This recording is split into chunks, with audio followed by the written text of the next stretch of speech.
Haina kwa bule, haina kwa zoezi ya kulamuka na kubeba mpango ya kuya muwepo wa Mungu. Na kwa bengine mwi wakati benye bena mapatano na mkusema ni mwisho ya juma, beko mabaa, beko mafura, beko mafasi kule kwenye michezo ya kuachana achana. We na mi tulibeba mpango ya kuya mapatano avec les surnaturels na yule wachu. Et je le crois de tout mon cœur. Na yamini na roho yangu yote va honorer votre présence ce matin. Kuya kwenu hii asubuhi. Que Dieu vous bénisse. Amina. Je ne vais pas être ingrat. Na misipende kukosa kuwa na shukurani. Pour ne pas remercier les responsables de cette chaire. Junisikose kumpikia asante mwenyewe wa hii mimbali. De tout mon cœur. Na roho yangu yote. Je dis merci au berger. Ninampikia asante mchungaji. Pour cette considération. Juu ya hii mafaa.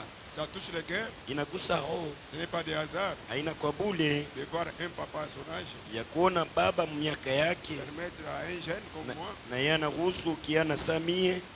Monter. Yanipande. Dans sa chambre à coucher. Mchumba yake ya kularia. En fait de seconder sa deuxième femme. Na juu ya kulala tena na bibi yake wa pili. Pour transmettre cette vie. Na juu ya kuleta hii uzima. Ce n'est pas des hasards. Haina mwabule. Il faut y ait la confiance. Na inapasa kukue tumaini. Et à cause de cela, na juu ya ile, je dis de tout mon cœur, nasema na roho yangu yote, que Dieu vous bénisse. Mungu amebariki mchungaji. Même si le diable avait préparé une mort subite ou bien une mort précoce, na hata kama shetani alitayarisha kufa kagafla, nous en tant que tes enfants, na sisi vile batoto yako, nous refusons cela. Tunakatala ile. Il est encore jeune marqué tout. Na yeye angari kiana. Moi j'ai vu ce Dieu. Mimi nilimwona huyu Mungu. Utiliser Moïse à l'âge de 80 ans. Kumtumikisha Musa mwaka 88. Et Moïse, na Musa, Dieu l'a utilisé puissamment. Mungu alimtumikisha na uwezo. Même l'Égypte a reconnu la présence de Dieu vivant. Na Misri ilijua uwepo wa Mungu mzima. À cause de sa simplicité. Na juu ya unyenyekevu wake. De cette humilité. Na juu ya kujishusha. Dieu est obligé. Mungu anapasha. Alléluia. Oui. Je le crois. Na iamini. Dieu est obligé. Mungu anapasha. De lui ressaisir. Ya kumurudisha tena. Ya kumupa na miaka mingi. N'ayez pas peur. Chukua na boka. Ne croyez pas au mensonge du diable. Na mwe msiamini kubongo bwa shetani. Et je remercie les hommes de Dieu. Na napikia asante watumishi wa Mungu. Ils sont venus quand même pour écouter leurs collègues. Benye balikuya kusikia mwenjabo. Ceux qui sont ici. Benye kuwa hapa. Et ceux qui sont dans les bas. Na benye kuwa et ceux qui nous suivront sur le net. Na benye batatufuata tena kwa mitandao ya kijamii. Na mpikia asante na roho yangu yote. Et je dis que Dieu les bénisse. Na mimi nasema Mungu ababariki. Nous sommes dans sa présence. Kwa uwepo wake. Na miomba msimame bwima.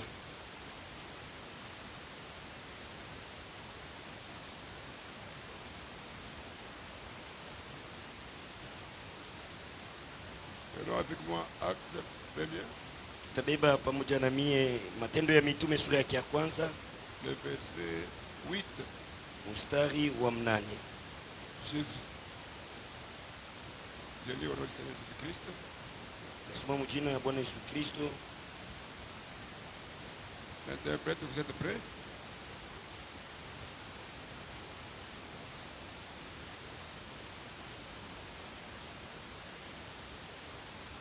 Mais vous recevrez une puissance.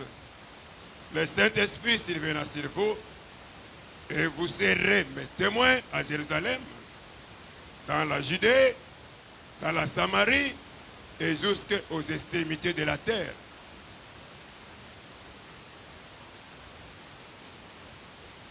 Lakini na mtapokea nguvu wakati Roho Mtakatifu atapokuja juu yenu, nanyi mtakuwa washuhuda wangu katika Yerusalema na katika Yudea yote na Samaria hata mpaka yote ya duniani. J'ajoute Jean 14, verset 6. Ongeza tena kitabu ya Yohane sura ya 14 mstari wa 26.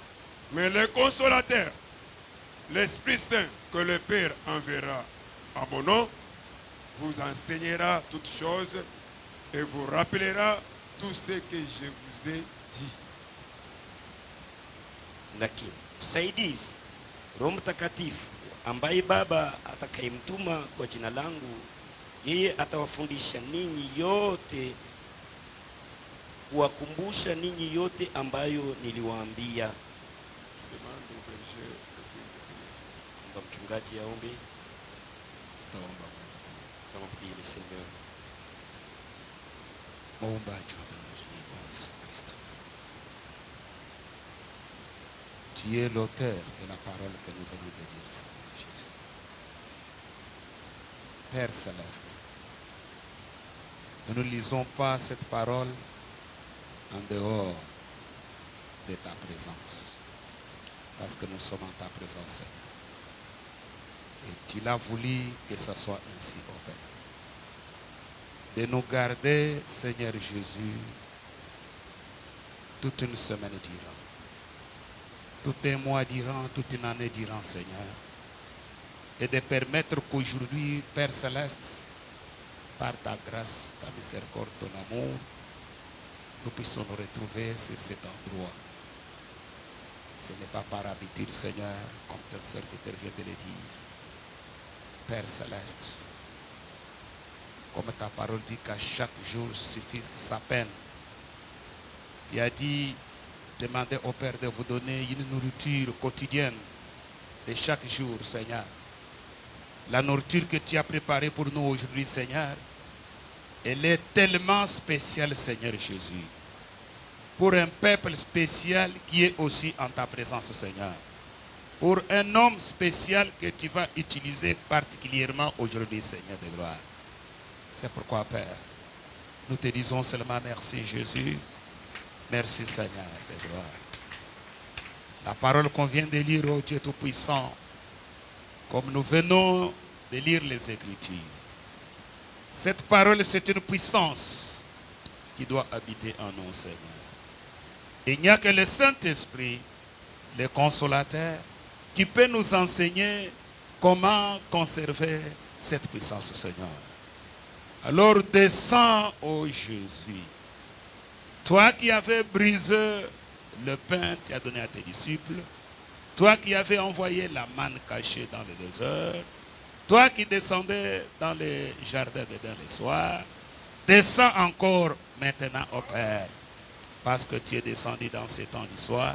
Tu as utilisé un homme, William Aron Branham, et nous t'avons vu au travers de son ministère. Nous voulons te voir aussi, Seigneur Jésus, ce matin, à travers le ministère que tu as suscité parmi nous, Père. Bénis, Seigneur Jésus, ton enfant qui va nous parler. Que toutes les antibales célestes soient sur lui, Seigneur Jésus. Utilise sa bouche, sa langue. Celui qui va interpréter, sois avec lui, Seigneur de gloire, qu'il ait le mot approprié au Père pour transmettre à ton peuple qui écoute maintenant, Seigneur Jésus. Père, bénis Église Tabernacle qui est maintenant attentive pour recevoir quelque chose. Comme nous savons, Seigneur, que la parole tue, mais l'Esprit vivifie, que le Saint-Esprit vivifie la parole qui va sortir dans l'âme de chaque frère et chaque sœur. qu'en sortant, Seigneur, qu'on ne sorte pas tel que nous sommes venus, mais qu'on sorte étant riches. Nous sommes entrés pauvres. Merci Seigneur, je bénis ton Saint-Nom. Commence avec nous comme Alpha, termine avec nous comme Oméga.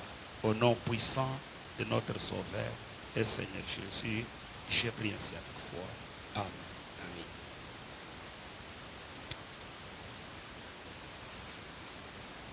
Sentez-vous à l'aise? Mjisikie kuwa mustari, On va prêcher quand même. tutahubiri. Il y a ceux-là qui ne peuvent pas avec nous pendant la semaine.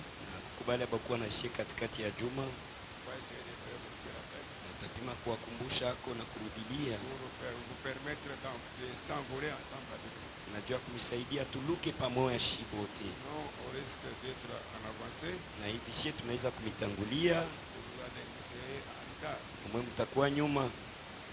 Au courant de la semaine, Katikati ya juma on était en train d'exploiter le sujet intitulé tulikuwa nasemezea juu ya mafundisho yenyewe naitwa l'extopage spirituel kuacha mambo ya kiroho ou affaiblissement spirituel. au udhaifu ya kiroho, Dieu nous avait aidé na Mungu alitusaidia de kweli pouvoir faire voir au peuple de Dieu ya kuonesha taifa ya Mungu que dans l'affaiblissement spirituel, ya kusema mkufadhaika na kuwa na uvivu il y wa a kiroho, plusieurs diverses causes. na kuko mambo ya mingi nafanya mtu arudie nyuma mkiroho. Et dans ces diverses causes, Kusema mwile mambo ya mingi on avait essayé de numéro moins trois. tulipima kuitaya, ilikuwa ni tatu. La première cause, Ile mambo ya kwanza c'était l'influence du monde. ilikuwa ni uvuto ya mambo ya dunia, Et la deuxième cause, na kitu ya pili c'était la négligence de la prière ilikuwa ni kusula na kuzarau ou la maombi négligence de la lecture de la parole. au kusula na kuzarau usomi wa Et neno la ya troisième Mungu. cause, Na kitu ya tatu c'était le péché non confessé. ilikuwa ni mazambi yenye awakiri.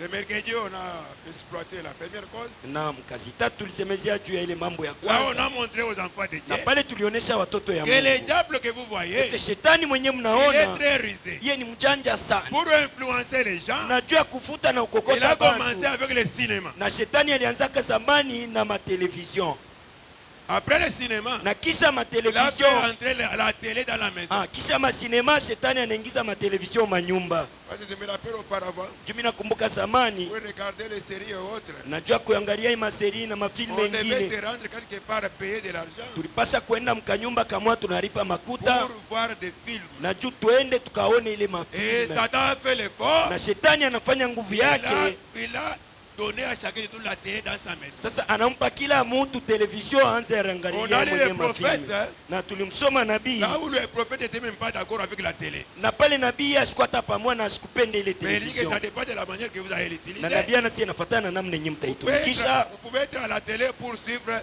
le Laurent Robert et les autres. Na mnaweza kuweka television juu ya kumfuata Laurent Robert Parce na qu'il y avait wengine. aussi dans ce temps-là les émissions évangéliques. Na juu ile wakati kulikuwa tena maimishoni ya Mais injili. regardez ce que le diable fait encore. Sasa muone mambo yenye shetani anafanya tena Il leo, fait l'effort anafanya nguvu de prendre cette télé qui était dans la maison, ya kubeba ile tele yenye ilikuwa mbele munyumba, la diminuer dans anaikondesha des petits formats na inakuwa kiloko qu'on appelle aujourd'hui téléphone Android. yenye banaita leo telefoni ya Android. Mais avec ce téléphone Android, Na ile telefone vous avez le cinéma, ukwamo na mavideo, vous avez le Hollywood, na mko na vous Hollywood, avez toutes autres sortes de na distractions. mko na vitu vyote vingine vya kumilengamisha. Et c'est là pourquoi, Na ile ni juu ya nini? pour vous distraire, Ni juu ya de ne pas kumilengamisha, rester mwe mushibakie dans la mu relation mapatano avec ton Dieu. na Mungu wako. C'est ça la mission du diable. Njo kazi ya shetani. Vous avez cette soif-là, Mko na ile kiu, cette soif que vous avez vers le téléphone. na ile kiu yenye mnasikia Quand kutumikisha Dieu te telefoni l'avait donné, pale Mungu alikupa hayo, ce n'était pas pour ça. haina juu ya matelefoni, C'était pour chercher Dieu, ilikuwa ni kiu ya kumtafuta pour Mungu s'identifier à lui. na wewe umfanane Mais Mungu, par l'ignorance, na kupitia kosa kujua. l'homme a la soif Mtu eko na kiu du téléphone plus que la prière. ya kutumikisha telefoni kushindia maombi. Parmi nous, Kati yetu quelqu'un peut rester avec son téléphone mtu anizobakie natumikisha telefoni de 20h à 0h kuanzia saa ya 20 anafika na mzero, sans toutefois se fatiguer. ya sitachoka Et ce qui l'intéresse, na mambo yake ce yeye sont des vidéos ni très paka sales. mavideo ya buchafu. Là où tu trouves qu'il y a l'évangile, na pale penye utaona injili toi tu passes wewe rapidement. utalukisha, unapitisha Là où tu mbio trouves mbio. les jeunes filles mal habillées, Pale utakuta banamke basi c'est avana là où toi mubaya, tu te fixes pour passer à jo regarder. pale utagawia, unaanza kuangarishisha On t'avoue. haya yenu. Et après cela, Na kisha ile les jeudis, na mkazi ine on a exploité la deuxième cause, na tulisemezea ile kitu ya pili qui était la négligence de la prière yenye ilikuwa ni kusula na kuzarau et maombi, la négligence de la lecture de la parole. kusula na kuzarau kusoma neno ya On Mungu. a fait montrer aux enfants de Dieu Tulionyesha kweli watoto wa que quand Mungu vous négligez la prière, ese pale mnasula maombi quand vous négligez la lecture de la na parole, mnazarau usomi wa neno ya Mungu, attendez-vous aux ennuis. muchunge magumu itamipata. Je peux relire une écriture que j'avais lu le jeudi Na nitasoma andiko ingine yenye tulisoma kama kazi ine dans les pourquoi. mu mahubiri ya nabii juu ya nini. Écoutez ce que dit le prophète. Sikia yenye nabii anatuambia Maintenant, sasa. à vous qui voulez que la joie de votre salut soit renouvelée. Sasa kwa mwe benyewe mnapenda furaha ya wokovu yenu irudie tena ikuwe ya mpya, Je m'adresse à celui qui a ce souci-là. na mimi naambia ni ule mwenye iko na ile nia, Si toi, la joie du salut ne t'intéresse na pas, kama we furaha ya wokovu C'est haikuangalie ton tena problème. ni mambo yako. parce que c'est un problème de la prédestination. Juu hii ni mambo ya matayarisho. Et à vous qui, quelque part, vous avez perdu la joie. Na mwe benyewe zamani mulishapotesha ile furaha ya wokovu. Vous savez, quand quelqu'un est délivré ou sauvé, Unajua kama mtu anafunguliwa na kuokolewa, il a une joie immense. ule mtu eko na furaha ya nguvu sana. Quand on parle de Jésus, Wakati be nasema juu ya il Yesu, se sent fou. yeye atajisikia wa majimu. Je me rappelle du défunt pasteur Moudi. Mimi nakumbuka Pastor Mudi mwenye alishakufa, Lui disait quoi? yeye alikuwa anasemaka nini? Quand lui il se trouve même dans les bis, Wakati yeye anajikuta hata mubus avec les gens qui interviennent avec des prédications là. na batu benye benakuya kuhubiri mumamotoka, Comme le Messie a cité le nom de Jésus, na sasa vile ule bwana anataya tu njina ya Yesu, lui, s'il s'agit de donner l'argent, il lui donne. na yeka ni mambo ya kupeleka Pourquoi? makuta juu ya nini? Parce qu'on a cité Jésus. Juu balimtaya mo Yesu. Donc lui, l'affaire de Jésus Ye mambo ya Yesu lui rendait fou. njo mambo ilikuwa namfanya majimu. Toi, quand on te parle de Jésus, Wewe bali kusemezea juu ya toi Yesu, comme si c'était des ismes. wewe unafanya inakuwa sana ni misa. Écoutez ça. Msikie hii. Réfléchissez à ce que vous avez fait. Muwazie ku mambo yenye mulitenda. Le prophète vous dit, Nabii et ananiambia réfléchissez réellement à ce que vous avez fait. muwazi kubile Pour mulifanyaka arriver à perdre cette joie du salut. juu ufikie mkupotesha hii furaha ya wokovu. Je rappelle bien le sujet qui était l'affaiblissement spirituel. Na mimi nakumbusha mzuri, ilikuwa ni ile kufadhaika au kupungukiwa mkiroho. Après un temps, tu te sens Kisha wakati que mwana tu as fait alisikia une perte de la joie du salut. ya kusema unapotesha furaha ya wokovu. Écoutez ça. Sikie hii. Avez-vous négligé la réunion de prière? Mulisahau mikutano ya maombi? C'est la question qu'on vous pose par les prophètes. Ni ulizo yenye nabii anamiuliza. Avez-vous négligé la lecture de la parole ou de la Bible? Mulizarau usomi wa neno ya Mungu na Biblia. Vous avez négligé la prière à la maison. Mulizarau na kusula maombi kumanyumba. De demander la bénédiction à la table. Ya kuomba baraka mbele ya meza. Dans ce contexte, Mui mfano, la bénédiction à la table. hii baraka hii pa meza. Quand vous priez ensemble, Nikise pale mwebo wote mko naomba pamoja. pour nous les chrétiens, Tueshe ba Kristo il y a des heures de prière, tuko na mawakati yetu ya kuomba. des heures stratégiques. Tuko na mawakati yenye ile inastahili. Parce que les prophètes Juu nabii nous ont déjà parlé de ça. ye ashatufundisha juu ya vyote bile. Un chrétien prie Mkristo yuko naomba après chaque 3 na heures. kisha masaa 3 yenye napita. Même si tu veux le faire après 1 heure du temps. Hata kama unatoifanya kisha saa Parce qu'il moja. nous a demandé de prier sans cesse. Juu balituambia tuombe na Cela tusiache. n'empêche. Ile haivina Mais ne mubaya. laissez pas ces heures vous passer dans la Na distraction. usiache ile masaa inipita ushalengama. 6 heures, tu n'avais pas prié. Musaa ya 6 heures haukuombe. À 9 heures, toi, tu n'avais pas prié. Musaa ya 9 heures À 12 haukuombe. heures, tu n'as pas prié. Musaa ya 12 heures À 15 heures, haukuombe. tu ne pries pas. Mu 15 heures na yo À 18 heures, hauombe. tu ne pries pas. 18 heures hauombe. Mais sinon, tu es chrétien. Lakini unajiita kuwa Voire Mkristo. même à 21 heures. Na we hata mu 21 Pour heures. faire cette prière d'ensemble avec la famille, Juu ya kuomba pamoja na jamaa yote mzima. tu trouveras les gens toujours distraits. Wewe utaona tupaka bantu bashalingama. Branham dit Na ici, ndugu Branham vous anatuambia avez négligé la prière de la maison. na mnasula ile maombi ya kunyumba.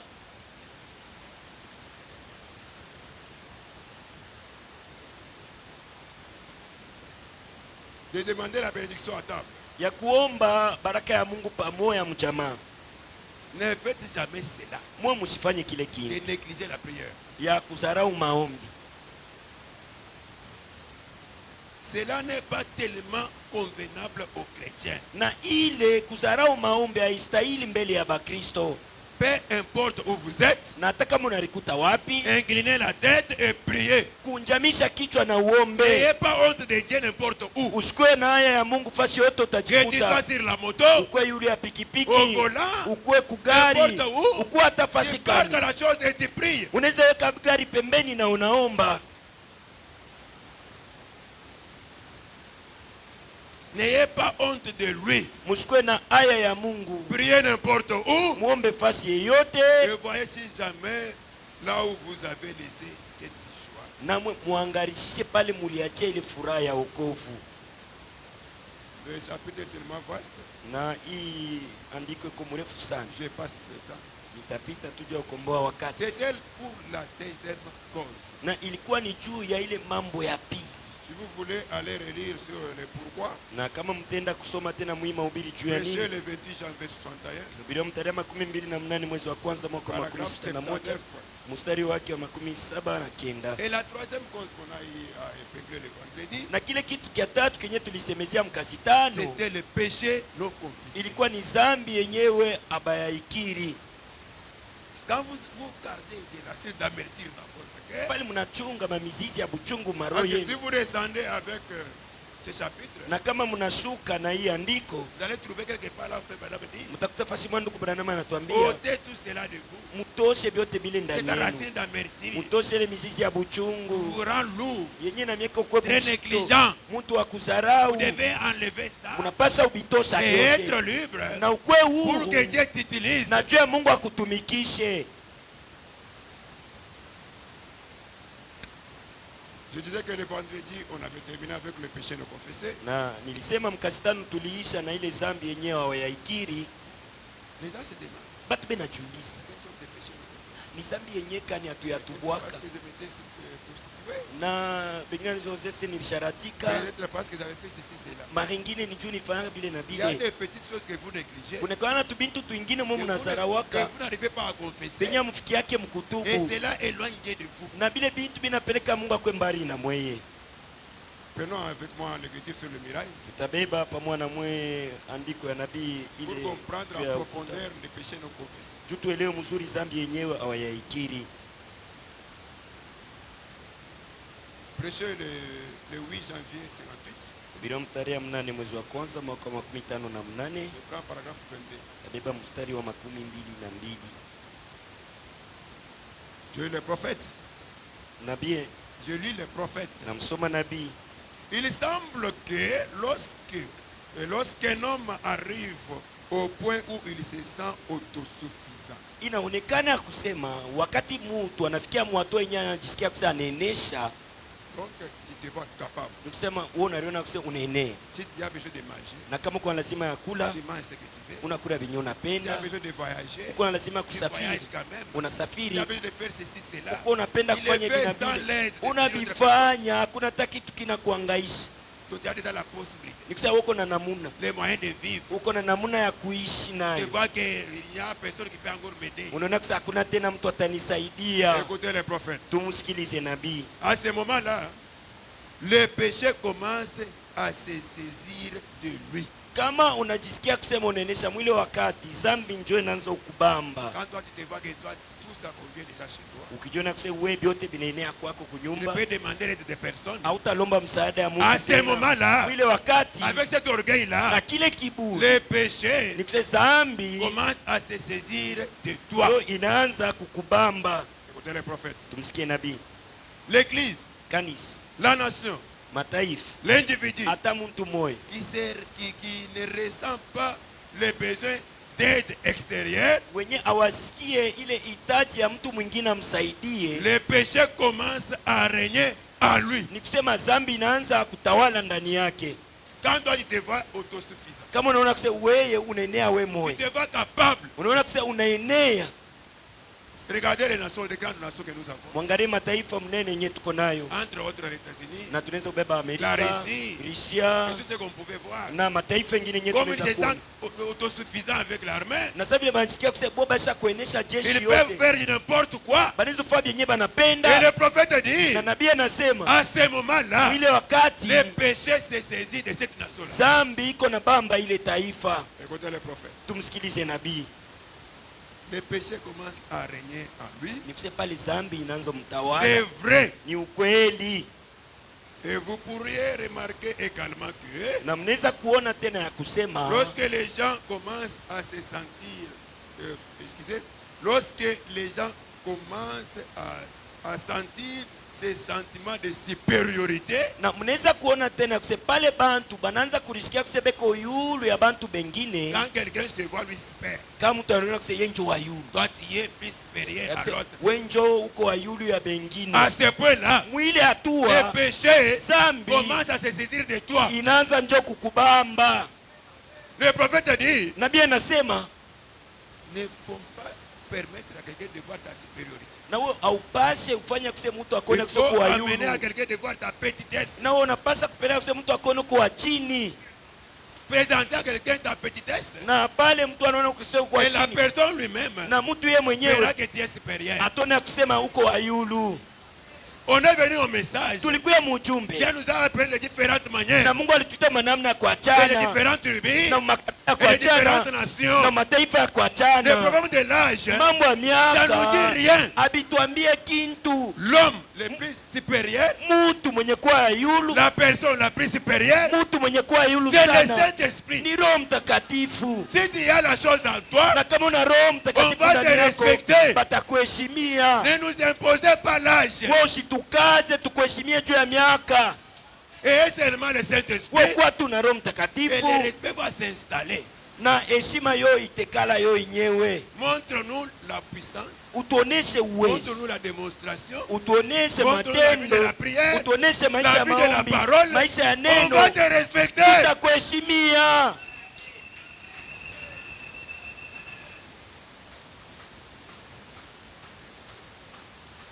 Écoutez, Musikie, habituellement,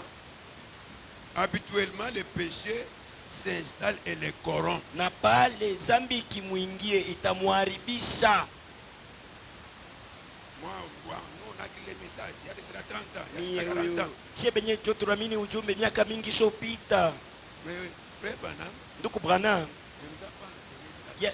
C'était pareil. asikutufundishe bwa zamani au buzee bwa vile. Quelqu'un peut croire dans une année. Mtu anaweza kuamini Et mwaka Dieu moya accorde le Saint-Esprit. na Mungu anampa Roho Il est Mtakatifu. sauvé. Nikuse mtu Toi, ula avec ton ameokolewa. ancienneté là, Wewe na tu pars buzamani dans wako l'enfer. unaenda mumoto ya Gehenna. Présentez-nous Dieu. Utuoneshe tu Mungu. Ne nous présentez pas l'ancienneté. Usituoneshe kuseko wa Ne nous zamani. présentez pas ton âge. Usituoneshe miaka yako. Vous allez là de l'autre côté. Unajua ile ngambo wengine Il y aura les gens de 18 ans, 22 ans. na kutakuwa pa babiana vya 18 na kufikia 22. Maintenant, toi qui as, je ne sais pas moi, on ne sait pas comment estimer ton âge. We uko na miaka tu ya bwingi kani Mais de l'autre côté, na kuile ngambo tutakuwa tu pamoja tu. que Dieu vous bénisse. Mungu amibariki. En tout cas, Kweli kweli. ça c'était pour rappeler les gens qui n'étaient pas venus dans la salle. Hii ilikuwa nijua kukumbusha bale bantu abakuwe na washie mjuma. Retournons dans notre sujet du jour. Turudie kwa mafundisho yetu ya leo. On vient de lire dans l'Acte, premier chapitre, Tunatoka mkusoma mkitabu ya Matendo ya Mitume sura yake ya kwanza le verset 8. mstari wa 8. Ici, il s'agit du Saint-Esprit. Hapa banatuambia juu ya Roho Mtakatifu. C'est pour cela que Dieu avait bien inspiré notre berger Na njo pale Mungu ye alimfunulia na kumusukuma mchungaji de nous donner ce grand thème de Saint-Esprit. ya kutukaburia kishina kinene kinye kuwa Roho Parce que Mtakatifu. l'heure est grave, Juu wakati ni ya nguvu, le moment est très grave. wakati ni ya nguvu sana. Si vous n'avez pas le Saint-Esprit, Na kama una na Roho vous Mtakatifu, risquez de ne pas être du nombre de ces pèlerins. wewe unaweza kufikia hauna kati ya bwingi ya bale batu benye bena safiri. Et le Saint-Esprit, Na Roho Mtakatifu c'est une puissance. hiyo ni uwezo. Et s'il sait, Na juu ya ile Dieu m'a inspiré Mungu de vous alinisukuma parler ce matin yani misemeze ya sur le asubuhi potentiel du Saint-Esprit. juu ya ile uwezo ya Roho Mtakatifu.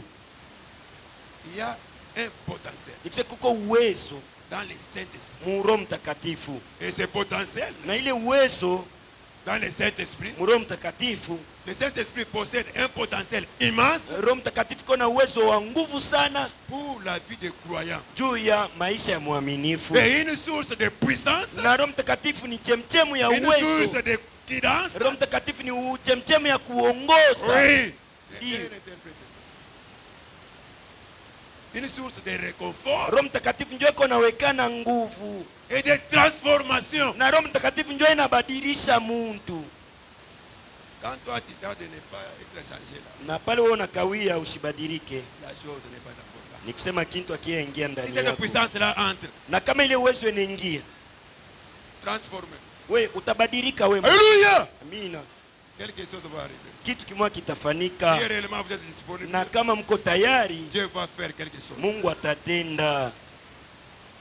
Le Saint-Esprit, Roho Mtakatifu, en s'appuyant sur le Saint-Esprit, mu kutumainia kweli Roho les croyants Mtakatifu, peuvent vivre une vie chrétienne épanouissante. mwaminifu anaweza kuishi maisha ya Bukristo na maisha yenye taonekana mbele ya bantu bote, En s'appuyant sur le Saint-Esprit, mkutumainia tu Roho il y aura Mtakatifu, une vie chrétienne très épanouie. na utakuwa na maisha ya Bukristo yenye itajulikana na mtu wote, Témoignant efficacement de la vie de la foi.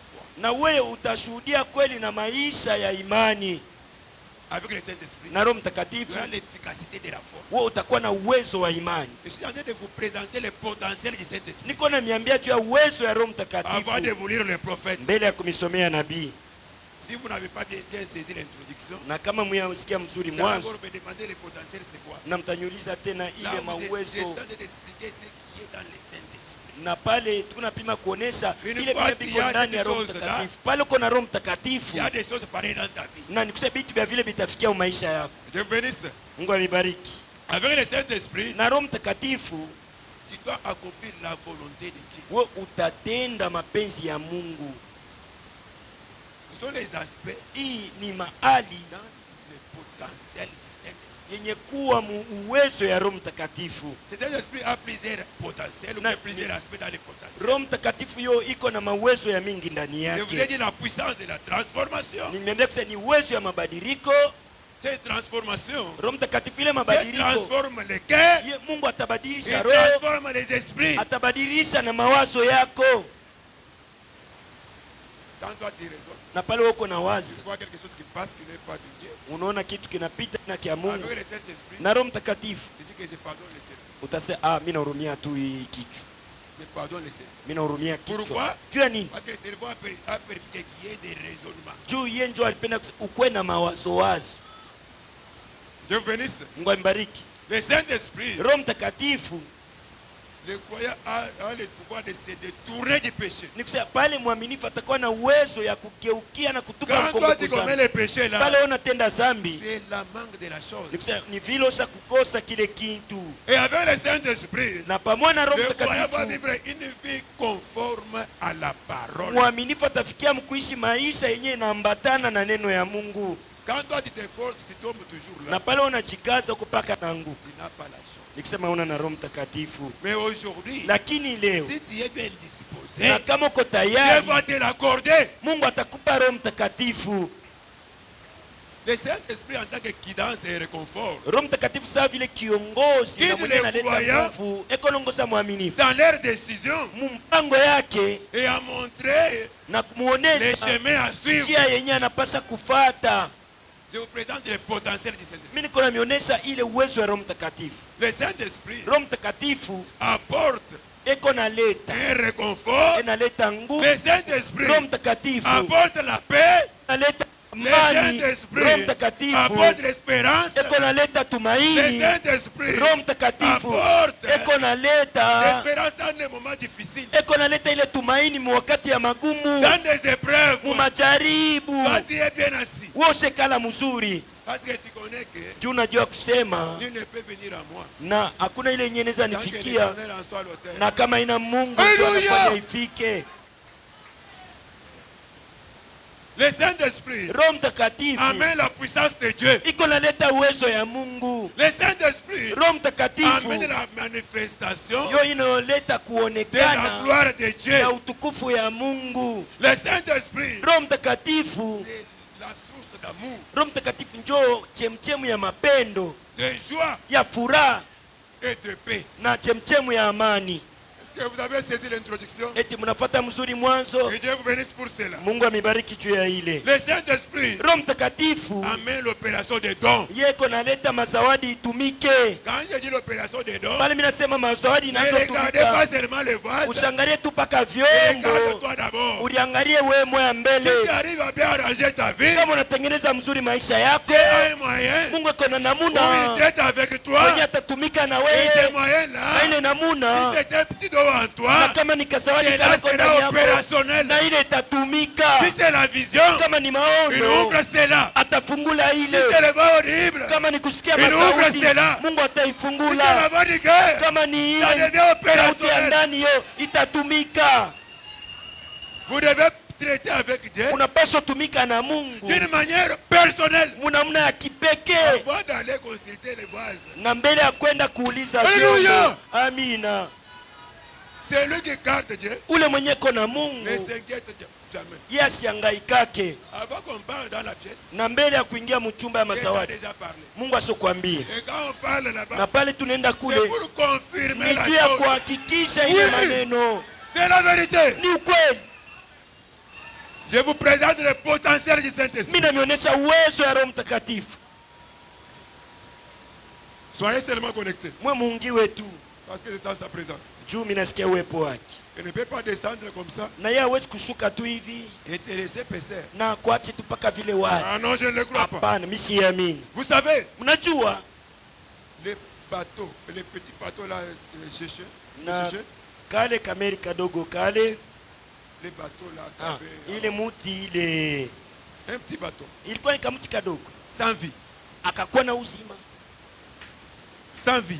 akakuwa na uzima ndani Vous ne yake, savez même pas comment distinguer c'était quel bateau. na haikuwa hatuwezi kuijua ilikuwa ni muti kani, Mais une fois on a amené cela dans la présence de Dieu, na pale banaileta muwepo wa Mungu quelques moments seulement, wakati kidogo tu, cela a fleuri. na ile Hallelujah! muti inatosha Ça a maua, donné de vie, na ile muti inaleta uzima, ça a donné des fruits. ile muti inatoa na On matunda, a eu à distinguer même le type de ces bateaux. na balivumbula kusema ile muti ni muti wa matunda kani. Un bateau, Muti est-ce que ça te dépasse toi? na hiyo inakupita we. Toi à qui Dieu a dit, We mwenye Mungu alikwambia créer l'homme à notre image. na tuumbe mtu kwa Et mfano il a wetu, pris le temps na yeye asina tena de te wakati créer. hayakumba tena.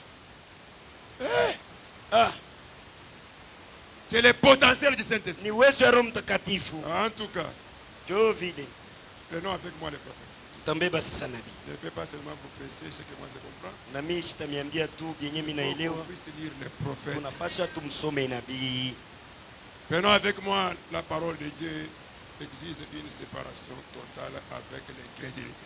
Tutabeba pamoja na mimi mahubiri ya nabii yenye naitwa neno ya Mungu. Hiyo inaomba kuachana kwa utele na kukosa kuamini. Je voulais les prophètes.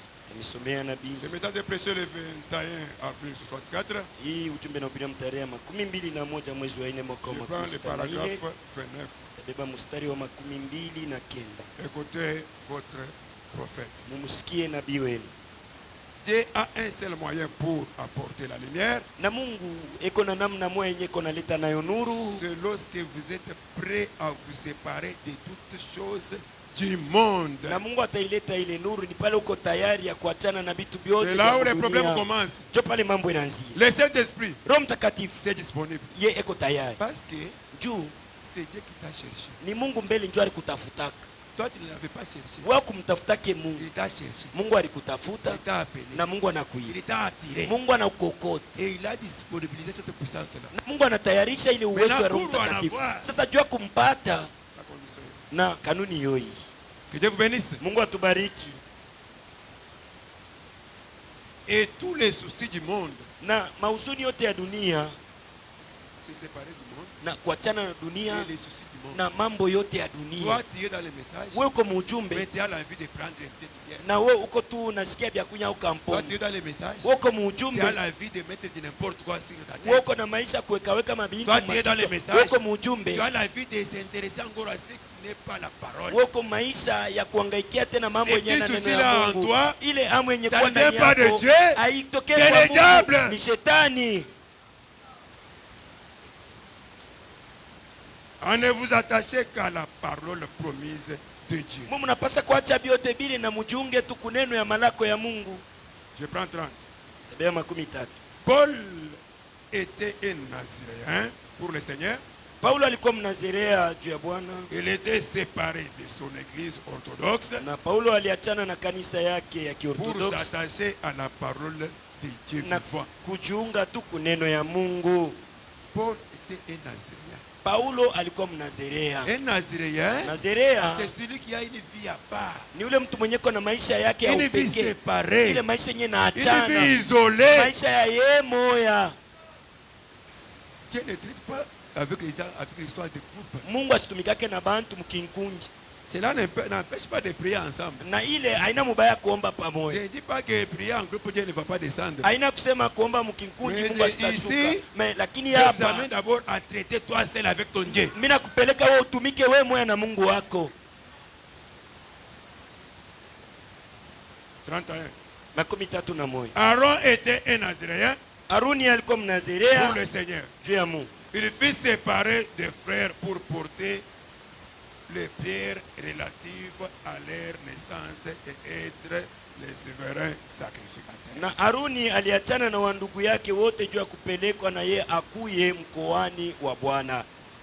Toi, tu es déjà au message. Wewe ushakuwa mjumbe, Les choses de tribu t'attirent encore. mabinti ya makabila kabila inakukota Mais tena. c'est regrettable. Sasa ni vya kuhuzuni. Comment Dieu va traiter avec toi Namna gani Mungu quand atatumika tu na veux wewe? l'associer Na pale Mungu avec yeye la coutume? anakuona wewe ungali ushaungana na mambo ya kabila. On évolue avec les prophètes. Tutaendelea na nabii. Je viens de lire 31. Tabeba mstari wa Je 31. viens de lire 31. Ah, nasoma Je prie 31. 32. Nabeba 32. Il est question d'une séparation totale. Hapa ni mambo ya kuachana na bintu vyote. Quand on dit total, Bali nasema kuacha C'est vyote. total. Ni kuacha vyote. Vyote. toi au moins tu peux laisser ça. Wewe unaweza kuacha hivi Mais vingine pour ça, na juu ya hivi même si vingine. on dit comment, Sasa hata bana kushauria tu ne je vas pas laisser. au tabiachi. Et Diacre, même si tu te prêches comment, Hata sema si hata kama pour unahubiri les je. hauts talents, Juu ya maota lo. moi je continue à porter. Lakini milo wangu nitavala. Porter c'est bien. Muvale ni Mais mzuri. le ciel, Lakini mbingu aucun été. na haitakuwa yako. Parce que la séparation qui est exigée est totale. Juu kuachana yenyewe banasema hapa na nabii hiyo iko ni mubyote. Quand on dit total, c'est Bali banasema total. mubyote, ni mubyote.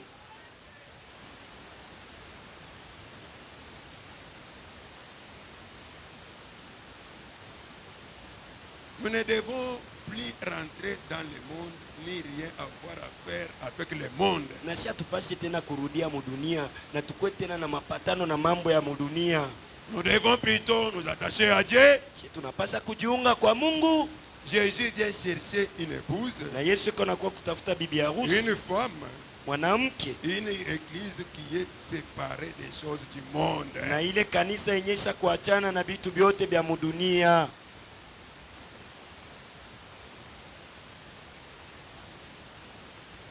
Séparée du monde Kuachana na dunia et des soucis du monde. na kuachana na mania yote ya dunia. Enlever ces soucis du monde. Muotoshe ile mania na maamu ya mambo ya dunia. Ces désirs du monde là. Ile nia ya mambo Ce ya n'est pas Dieu dunia qui te donne ça. haina Mungu eko nakupa hayo. C'est le diable. Ni shetani. Il veut t'éloigner de Dieu. Anapenda kuweke Il mbali ne na veut pas te Mungu. permettre Na yeye asipende d'être en kusaidia relation uko mapatano avec Dieu na Mungu. parce que tu vas l'étouffer. Tu wewe utamfunga Alléluia. shetani.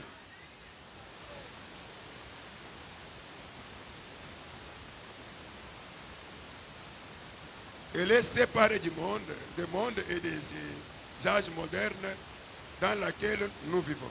Ni kuachana na dunia na mambo yote ya leo yenye tuko nafikia mkuishi. Elle est séparée des soucis et des traditions des églises. Kuachana na mania na madesturi ya Elle est makanisa. mise à part uniquement pour Dieu. Na pale ule mtu atatiliwa pembeni tu juu ya kazi ya Mungu. Et Dieu est la parole. Mungu yeye ni maneno. Et comme le mari et la femme sont un, Na sasa vile bwana na bibi ni kimoya, de même épouse et la parole deviennent un. jo paka vile bibi harusi na neno banakuya mkimoya. Maintenant, toi qui ne vis pas la parole là, Sasa we auishi neno ya Mungu. est-ce que tu dois être un avec Jésus? Eti we unapasa kuwa mkimoya na Yesu. Parce que être un avec Jésus, Jo mkuwa mkimoya na c'est Yesu. quand il vient s'incarner à toi. Ni pale Yesu anakuya anaingia ndani Pas yao. dans la tête, Hapana mkichwa, pas dans les pieds, hapana mais mumikono. dans le cœur. Lakini Yesu anaingia Dans l'âme. mulo ndani ya nafsi. Être scellé du véritable baptême du Na pale Saint-Esprit. unatiliwa muhuri na ubatizo wa kweli wa Roho Le Mtakatifu mariage est collé. na ndoa inaanza. En tout cas, Kweli kweli.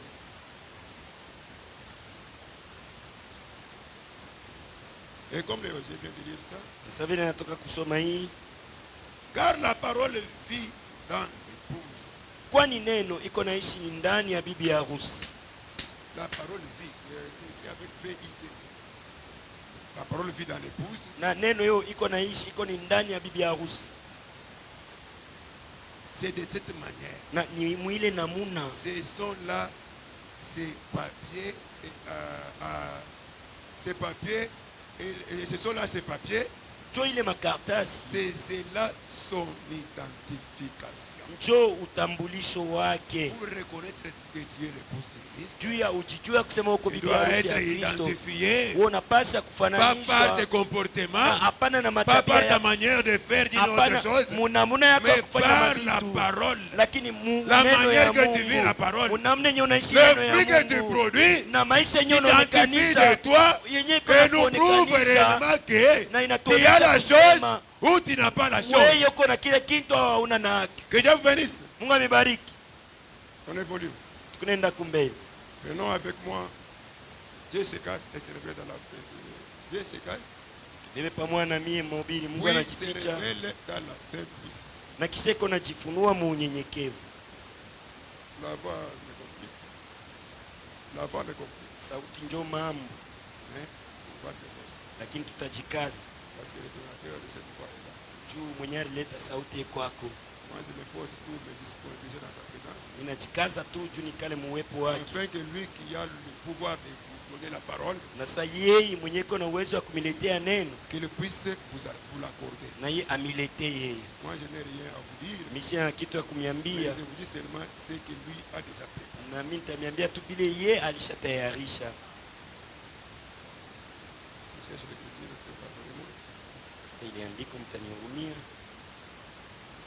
J'ai bien dit, Dieu se cache, Nilisema mhubiri ya nabii Mungu anajificha puis il se révèle dans la simplicité. na kisha anajifunua mu unyenyekevu. Au Seigneur Jésus.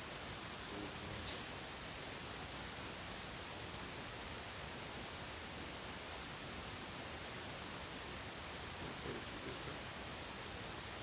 C'est très intéressant cette étude. Ile andiko ni mafaa sana. Ok, je suis là. Amen. Prêcher le 17 mars 63. Vile tarehe 17 mwezi wa 3 mwaka wa 63 paragraphe 359. nabeba mstari wa 359 Et puis 360. na 360. Pourquoi ça? Jua nini? Refuser la lumière, Kukatala nuru c'est marcher dans les ténèbres. ni kutembea mungiza. Si toi tu refuses la parole, Na kama unakatala neno ya qui Mungu peut éclairer ta vie. yenye inaweza kuangazia Comme Dieu maisha pouvait yako. dire au peuple des Zaboulés de Nephtali, Na saa vile Mungu alipasha kuambia ile taifa ya que Neftali soyez éclairés par la lumière de la parole. ya kusema muangaziwe na nuru ya neno ya Si toi tu Mungu. refuses ça, Wewe unakatala ile nuru, tu vas rester dans les ténèbres. wewe utabakia kutembea mungiza. Leurs enfants sont là condamnés à mort chez Christ. Na wale watoto wao banakia pale banahukumiwa mulufu njo vile. Dieu est descendu Mungu alishuka quand la simplicité a été présentée et rejetée. wakati ile unyenyekevu hiyo ilionekana na banaikataa. Alors Dieu s'est montré dans la simplicité Na Mungu alijionekanisha mu et unyenyekevu, c'est là qu'ils ont pris cette photo na njo pale ye balimbamba hii picha. qui a parcouru le monde. Alitembea mdunia yote mzima, Si le prophète na kama wanabii avait l'orgueil, na kama nabii alikuwa na kiburi, si lui se voyait très supérieur aux autres, na kama nabii alikuwa anajikuta na kujiona kwa yule est-ce kushindia que wengine, Dieu devait l'utiliser comme il avait utilisé? eti Mungu alipaswa kumtumikisha nabii sawa vile alimtumikisha? Il l'a utilisé pourquoi? Alimtumikisha juu ya nini? Parce que son prophète Juu nabii wake était simple. alikuwa mtu mnyenyekevu. Parce que votre Dieu, Juu Mungu il wenu, reprend des choses simples Mungu anabeba vitu tu vya et non de kawaida valeur na à anavikaburia bei. J'évolue. Nenda kumbeni. Et c'est là qu'ils ont pris cette photo qui a parcouru le monde. Na ndio pale balimkamata hii picha yenyewe inajulikana dunia yote Même mzima. les savants ont déclaré que c'est un seul être surnaturel Na hata watu wa akili wote walifikia mkujua kusema huu ni kiumbe kia juu qui ait jamais été photographié dans toute histoire du monde. na kile kiumbe kenye kiapigiwaka bado picha mu hadithi yote ya ulimwengu. Les savants, Watu wa akili, les gens qui connaissent plus que tout, watu wenye banajua kukushindia ont déclaré que cette photo c'est l'être surnaturel. na balitangaza kusema hii picha ni kiumbe kia juu. Mais toi, pour utiliser cette photo, Na wewe jua kutumikisha hii picha tu négliges ça. woko na dharau.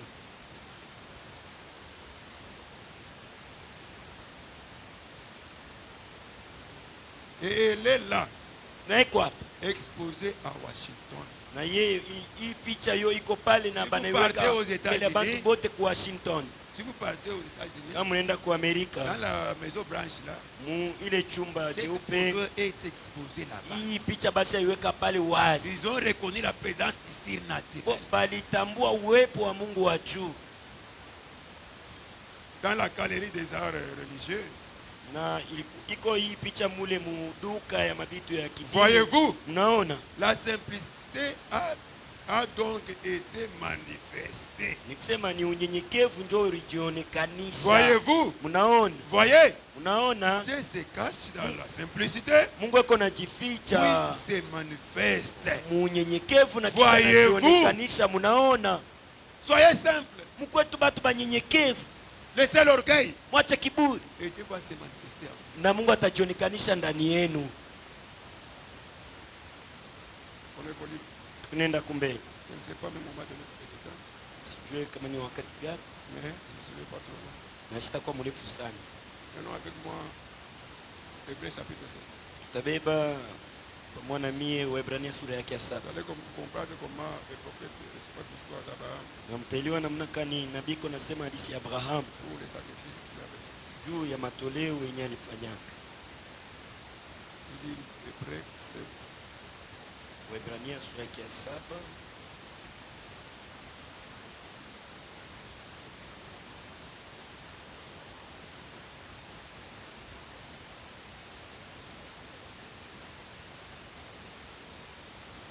Excusez-moi, je te laisse vous dire que je suis là.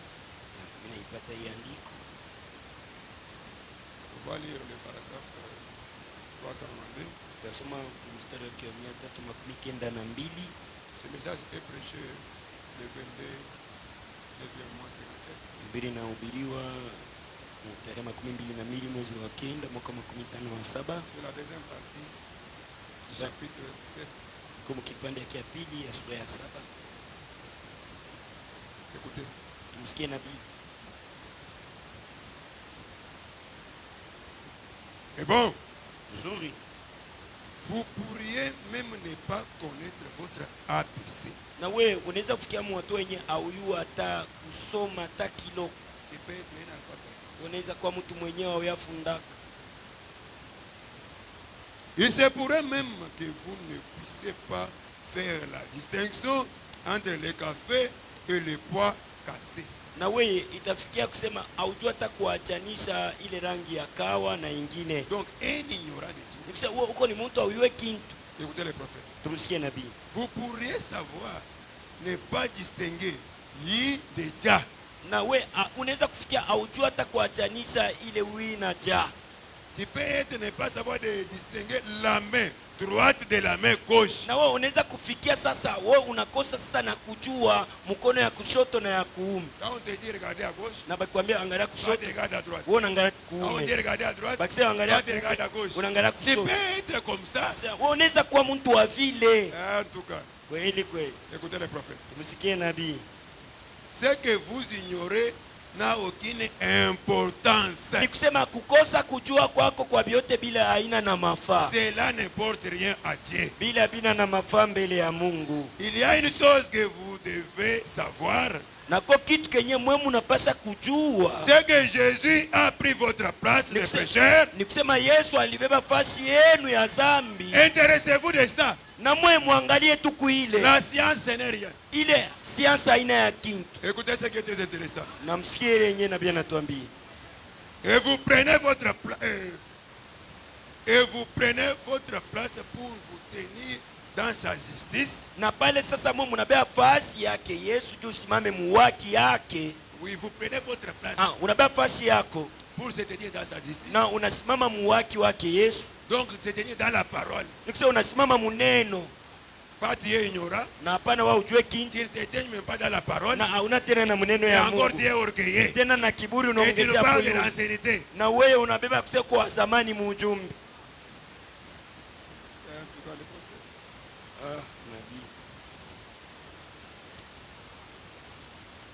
C'est-à-dire dans sa justice. Na unasimama muwaki wake. Confessant chaque jour que vous avez tort. Na wewe kila siku unasemaka ya kwamba kuna mankosi. Élément de tout votre cœur. Na unampenda Yesu na roho yako yote. Ayant tous vos motifs dirigés vers lui. Na wewe uko tu na mawazo yake yenyewe tunamwangalia kwa Yesu. Alors vous atteindrez le ciel. Na pale utaingia mbinguni. Vous atteindrez. Na pale utaingia. C'est tout ce qu'il y a à faire. Mambo yote yenyewe tunapaswa kufanya. Car la vie qui était en Christ ile uzima yenyewe ilikuwa ndani ya Kristo doit être en vous. Inapaswa kuwa tena ndani yenu. Une fois tu prends cette position, na pale unabeba ile msimamo wa Kristo, cette vie qui était en Christ, ile uzima na maisha ilikuwa ndani ya Kristo, na yote itaingia ndani yako. Sinon, kama ina vile, vous êtes perdu. C'est comme mtu sopotea.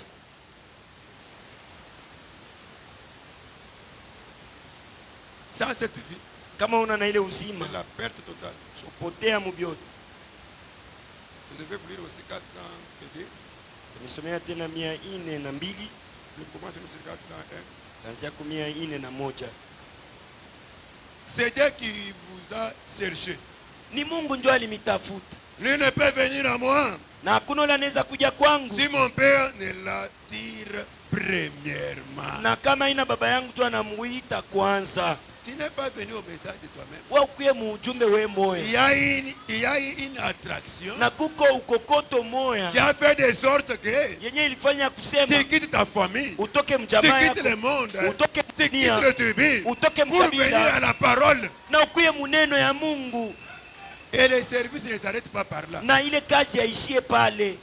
Une fois tu écoutes la parole, na pale unasikia neno ya Mungu, tu prends des décisions, unabeba mipango, tu te tiens dans la parole, na unasimama muneno, et la chose arrive. Na kitu kitafika. Voyez? Unaona? C'est Dieu qui vous a cherché. Ni Mungu ndio alimitafuta. Et non pas vous qui cherchez Dieu. Na ina mweye ndio mlimtafuta Mungu. Vous ne l'avez jamais fait. Mwa mtafutaka.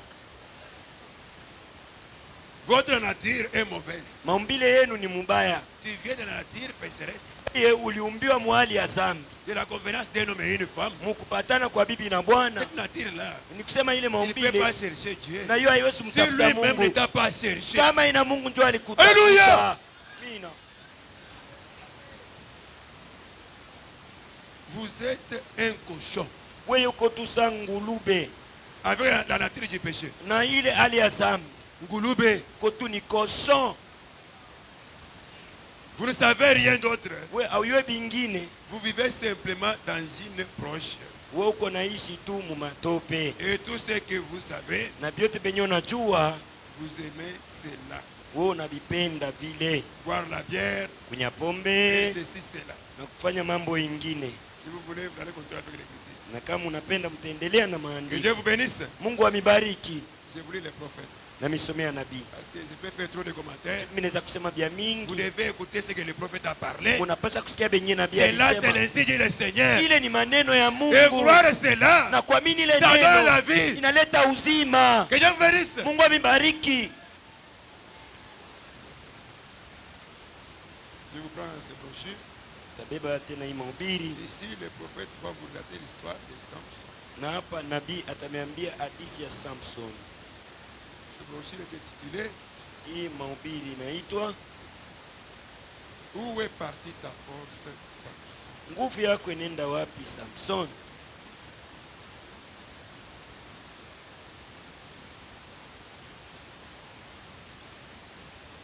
Écoutez votre prophète. Msikie nabii wenu. Le prophète dit ceci. Nabii anasema hivi. Cet homme Samson Huyu mtu Samson. a toujours été pour moi un genre de personne remarquable Samson anekalaka mbele yangu mtu mmoja mwenye anajulikana wa de mafasa l'Ancien Testament. na mwagano la kale. Je me rappelle le premier sermon que je me sois jamais proposé d'essayer de prêcher. Na mimi nakumbuka ile mahubiri yenyewe mimi siawazaka kuhubiri. C'était Samson, Ilikuwa ni kuhubiri juu ya Samson, le vaillant homme. ule mtu msuja. En effet, Hivi j'aime la force. J'aime la force. mimi napendaka nguvu. Et Samson avait la force. Na Samson alikuwa mtu wa nguvu. Le prophète aime la force. Nabii anapenda nguvu. Et Samson Na Samson avait la force. alikuwa na nguvu. C'est quelle force? Ilikuwa ni nguvu C'était la gani? puissance de Dieu. Ilikuwa uwezo wa Mungu. Je suis en train de vous montrer Niko na le mionyesha potentiel ile de la uwezo puissance de Dieu. ya uwezo wa Parce que le Mungu. Saint-Esprit, Roho c'est une Mtakatifu puissance. ni uwezo. Le Saint-Esprit, Roho c'est Mtakatifu Dieu lui-même. ni Mungu peke yake. Pourquoi? Juu ya nini? Il est Eko la troisième dispensation eko du Dieu vivant. ile kazi ya tatu ya Mungu mzima.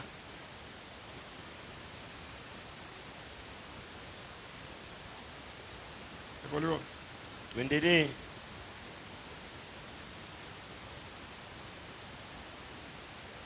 Samson avait la force. Samson alikuwa na nguvu. La force de l'éternel.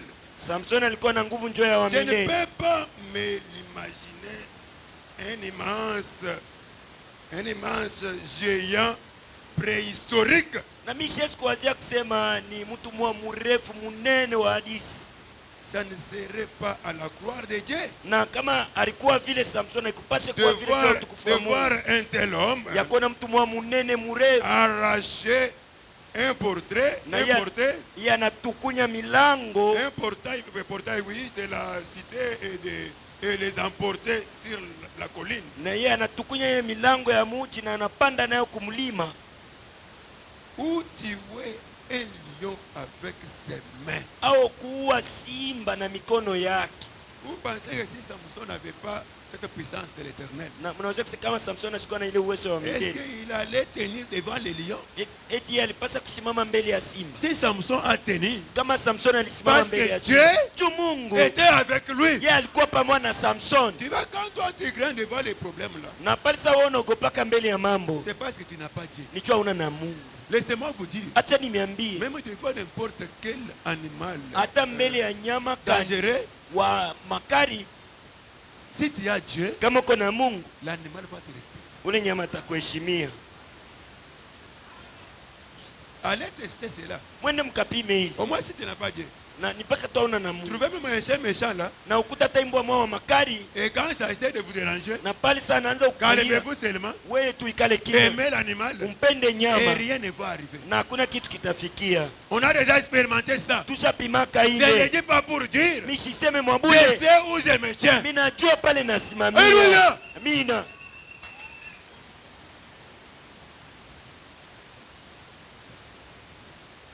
Mais je crois que Samson Na mimi nakusema Samson, était un tout petit homme. ye alikuwa ni kama mtu kadogo. C'est que nous appellerions un grégal. na ile yenyewe tunaweza kuita mtu mwa mvivu. Si c'est un tout petit homme. Na alikuwa tu mtu mwa kidogo. Et quand l'esprit du Seigneur venait sur lui, na pale roho ya Mungu ilikuwa namshikia Samson, c'est alors que Dieu tirait gloire. jo pale sa Mungu alikuwa anajitukuza. Dieu tirait gloire Mungu alikuwa quand sa anajitukuza. puissance saisissait Samson. Na ni pale uwezo yake Mungu ilikuwa anamgusa Samson. Mais toi tu te dis chrétien. Wewe unajita kuwa Devant la Mkristo. maladie, Mbele ya magonjwa tu trembles. unatetemeka. Quand est-ce que Dieu Wakati kani va tirer Mungu gloire avec toi? yeye atapata utukufu na weye. En tout cas, Kweli kweli. on savait qu'il ne pouvait pas y avoir une force propre à lui Na tunajua kisi Samson yeye haikukwe nguvu yake qui yeye pouvait mwenyewe. faire cela. Yenye alikuwa anafaa bintu Cela vya devait vile. donc être la force de Na l'Éternel. ile ilipasa kuwa paka ni nguvu ya milele Mungu. Dieu prend des choses simples. Mungu eko nabeba ni bintu vya kawaida. Ce qu'on a négligé, Bitu benye ce balizarau. que les gens n'imaginent pas. Bile bitu benye bantu bawasi yake. Ramasser seulement ce qu'il a ramassé. Na tu analokota ile Il nyanya a fait ce qu'il analokota. avait fait Na anafanya bile yenye alifanyaka. avec ses mains. Na ile Il mikono a yake. affronté les lions. Na yeye anakombana na simba. Paragraphe 4. Mstari wa 4. Prêchez les deux. Ndio mstari C'était au moins 59. mwezi wa 6 mwaka 59. Accomplir ces grandes œuvres, Na kutenda hii matendo et makubwa cela, na ile si c'est des choses ordinaires, na ni bitu tu vya kawaida. parfois Mara nyingine nous passons juste par d'ici de la réelle que Dieu veut utiliser na sie tuko napitisha ile kitu ya kweli yenye Mungu anapenda kutumikisha avec notre manière de regarder. na namna yetu ya Tu laisses kuangalia. peut-être la personne que Dieu veut utiliser. Na wewe unaweza kuwa mtu mwenye Mungu Toi, tu anapenda kutumikisha. récupères l'autre Wewe unabeba mwingine parce qu'il est quand même de cette rare. juu yeye kumuile macheo, Tu le prends, unambeba mais il n'a pas Dieu. yeye sina na Mungu, Et ça va vous casser la tête. na sa pale yo itakumisha kichwa. Mais Dieu, lui, Mungu yeye a besoin des gens simples. yeko lazima batu Négligé. bakawaida, batu benye bena Et basarau. quand Dieu se saisit de la personne, Na pale Mungu atamubamba ule il tire mtu gloire. na yeye atajitukuza. Alléluia. Mina Laissez être négligé par les gens. mwache bantu bamizarau. Mais le jour où Dieu va se saisir Na de toi, siku yenye Mungu sa yatakubamba, gloire sera manifestée. utukufu yake Mungu itaonekana.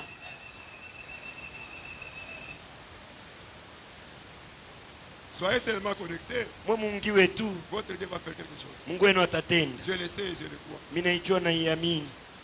Il ne peut pas descendre avec une onction pareille. Mungu asiwezi kushuka na hii upako wa hivi Et vous laissez retourner la même personne. na anakuwa turudie mtu moya Du moya. moins si toi-même tu aimes cette fille-là. Na nipaka wewe mwenyewe unapendaka ile maisha, Même si c'est la sorcellerie. hata kama Jobu ni Cette buloshi, puissance est capable de déraciner cela. hii uwezo wa Roho Mtakatifu na uwezo wa kutukunya bile. Parce que je le sens. Juu mimi namsikia, Je sens cette personne surnaturelle. mimi nasikia ule mtu wa juu Quand il se saisit de personnes, pale anambamba il mtu, écarte la personne yeye anatosha et il mtu s'occupe de la situation. na yeye anahangaikia mambo yote yenye nabakia. Ne voyez pas votre camarade. Umwe ushangalie rafiki yako, Ne voyez pas votre petit. ushangalie muloko Ne yako, voyez pas votre enfant. ushangalie mtoto Mais yako, regardez celui qui te parle. na angalia ule mwenye nakwambia.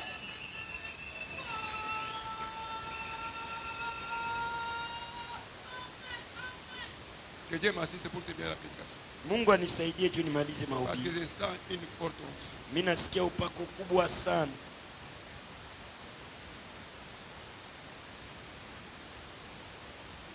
Juste une seule ordinaire, c'est déjà lu.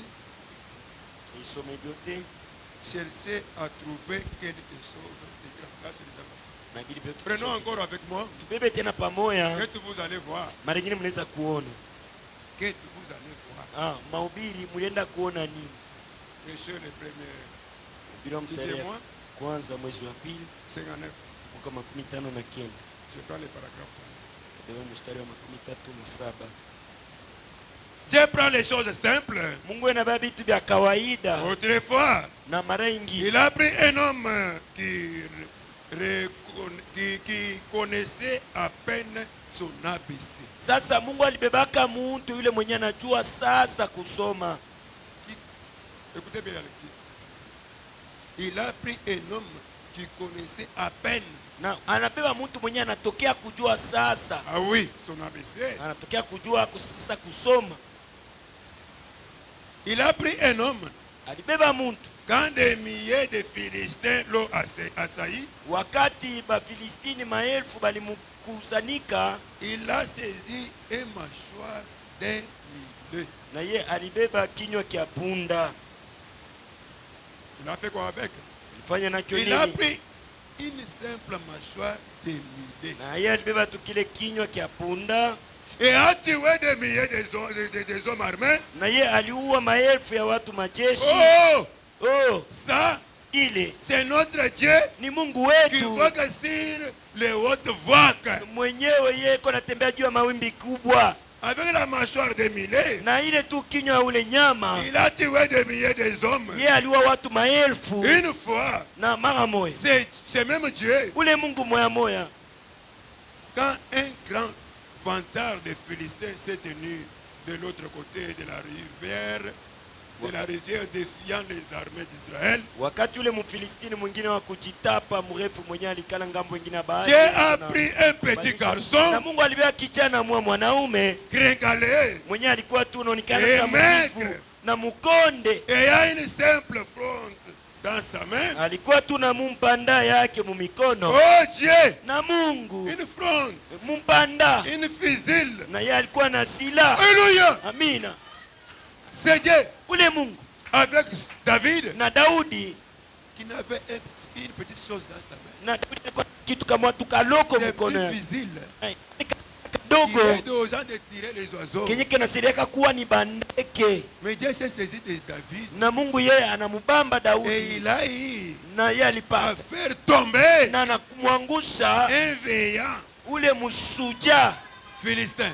Mfilistini. Laissez-moi vous dire, Acheni niambie, ce que David possédait, ile nye Daudi alikuwa ce nayo n'était pas autre chose na ikuwe kitu si kingine ce n'est que Jésus. kama ina Yesu. Mon prophète me dit, Nabii wangu ananiambia les 5 pierres qu'avait David, ile majiwe 5 yenye Daudi alikuwa nayo c'était les 5 lettres qui composent le nom de Jésus. ilikuwa ni maherufi 5 Hallelujah. yanatunga jina ya Yesu.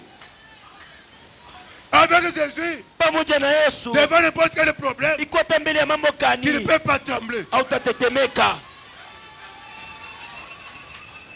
C'est ça une onction. Nasikia upako Je ne sais pas si je vais terminer la na prédication. sijue kama nitamaliza mahubiri. Que Dieu m'aide seulement. Mungu anisaidie tu, Parce qu'il y a les écritures ici juko maandiko qui donnent la vie. yenye inaleta Il va uzima, élever votre foi. yenye itapandisha imani Jusqu'à yenu ce que mpaka pale même dans la prédication, hata mahubiri Dieu vous accorde cette puissance. Mungu alizomipa ile uwezo.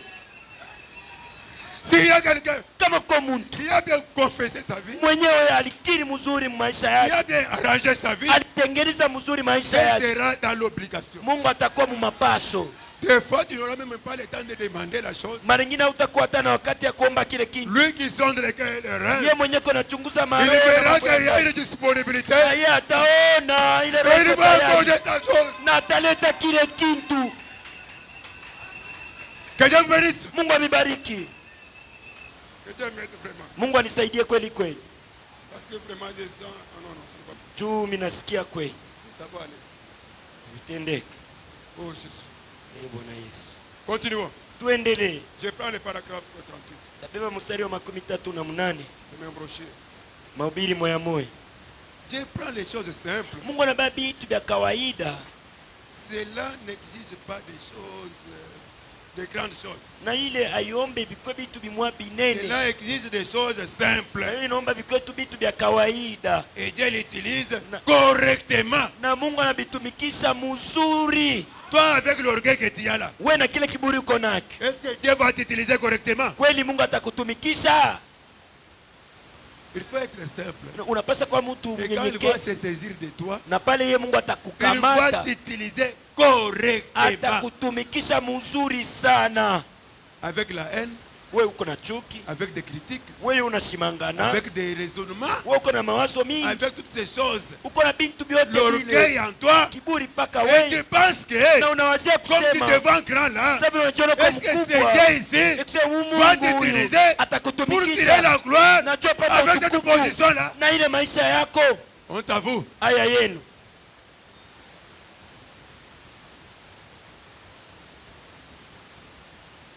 Eh bien, mzuri, il ne s'agit pas du tout de tout à fait des choses simples. Na hapa tu ni mambo ya vitu vyenye kuwa Écoutez ce qui vinyenyekevu arrive là-bas. na msikie yenyewe nafikia. Mais Lakini elles doivent être utilisées correctement. na vile vitu vinyenyekevu vinapaswa kutumikishwa mzuri sana. Toi, bien sûr, tu es simple. Wewe uko mnyenyekevu Mais mzuri. quand Dieu vient pour t'utiliser, Na pale Mungu anakuja tu kutumikisha, t'entêtes. wewe unajifanya kuwa kichwa nguvu. Dieu t'appelle pour être utilisé. Mungu anakuita juu ya kutumikishe. Dieu t'appelle pour... Il te voit des fois dans l'office. Mungu anakuita juu ya kuone mkazi Je ne yake. sais pas, tu veux qu'il puisse descendre lui-même te dire que non, venez me servir dans l'office. Na sijue kama unapenda ni Mungu yeye mwenyewe ashuke mbinguni Il na saisit akuambie son serviteur. uko mtumiki. Anambamba mtumishi wake. On t'appelle, Banakuita on t'intéresse la chose. na banakuonesha kingi. Orgueilleux que tu es, Na vile kwa tu kiburi refuses unakataa la de voir kazi. grand. Ase unaiona Ça, c'est terre à mkubwa. terre. Ile ni vitu vya chini. On t'avoue. Aya yenu. Toi, tu es voice. Wewe uko kiongo. Dieu t'a toujours utilisé. Mungu anakutumikisha Tu hapa. es simple. Wewe uko mnyenyekevu. Mais quand il a besoin de toi, Na pale kwa lazima ya il te wewe voit grand. unaanza kujiona kuwa mkubwa. Dans cette simplicité-là, Mwile unyenyekevu il faut le laisser. wewe unapaswa mwacha Mungu Utiliser correctement. akutumikishe vile anapenda. Avec la simplicité chrétienne-là, Na ile unyenyekevu wa Bukristo, laissez Dieu mwache Mungu l'utiliser correctement. akutumikishe muvile Que Dieu vous anapenda. bénisse. Mungu amibariki.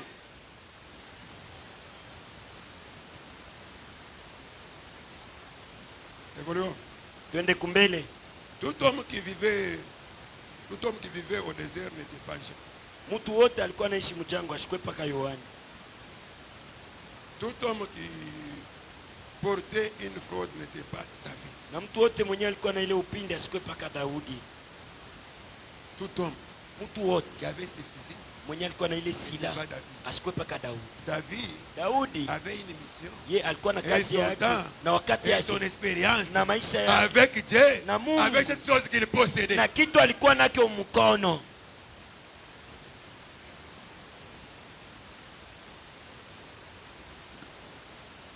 Nous évoluons. Tunaenda kumbele. Tout homme qui avait ramassé la mâchoire des mulets n'était pas Samson. Na mtu yote mwenyewe alipasa kulokota ile kinywa ile nyama ashikwe paka Samson. Il ne faut pas appliquer l'imitation. Mwe mshaanze kufatirishana. Quand tu deviens Samson, Sio unakuwa Samson tu n'as même pas la puissance de Dieu. na nguvu ya Mungu hauna nayo hata mbele. Mais quand la chose est utilisée par la main ointe d'un serviteur de Dieu, Na pale kitu kinatumikishwa na mkono iliyopakaliwa ya mtumishi wa Mungu, écoutez bien, msikie mzuri. quand la chose Pale kitu est utilisée kinatumikishwa par les mains ointes, na ile mikono Un serviteur de mitakatifu Dieu. na yenye kupakaliwa ya mtumishi wa Mungu, tout le monde pouvait ramasser ses fusils. na mtu wote alikuwa alipaswa lokota ile Mais leurs silaha. mains n'étaient pas ointes. Na mikono yao ilikuwa yenye Mais quand kupakaliwa. David a touché la chose, Na pale Daudi aligusa kile avec les kitu mains ointes, na ile mikono yenye Dieu kupakaliwa, a tiré la gloire. Mungu alijitukuza. Ce n'est pas toutes les mains qui peuvent chasser les maladies. Na haina mikono yote ndio itafukuza magonjwa. Ce n'est pas toutes les mains qui peuvent remplir de la puissance. Na haina mikono yote ndio itajaza uwezo wa Ce Mungu. n'est pas toutes les mains Haina mikono qui yote peuvent faire n'importe quoi. yenye itafanya mambo Il y a yoyote. des mains appropriées. Tuko mikono yenye nastahili. Quelqu'un prédestiné, Mtu mwenye alitayarishiwa, mis à part mwenye alitiliwa pour pembeni un service. juu ya kazi. On ne peut pas prier pour les malades parce qu'on prie pour les malades. Hatuwezi kuombea bagonjwa tu tunikana zoezi ya kuombea On ne peut bagonjwa. pas remplir déjà parce qu'on remplit les gens. Na hatuwezi kuyaza bantu juu tunabayaza. Il faut des mains ointes. Inapasa mikono iliyopakaliwa. Même Dieu Hata Mungu te fait confiance yeye que tu es anakutumainia. mon serviteur Sio kwa mtumishi et il wangu. va déployer sa puissance. Na yeye ataonesha uwezo wake. Alléluia. Mina.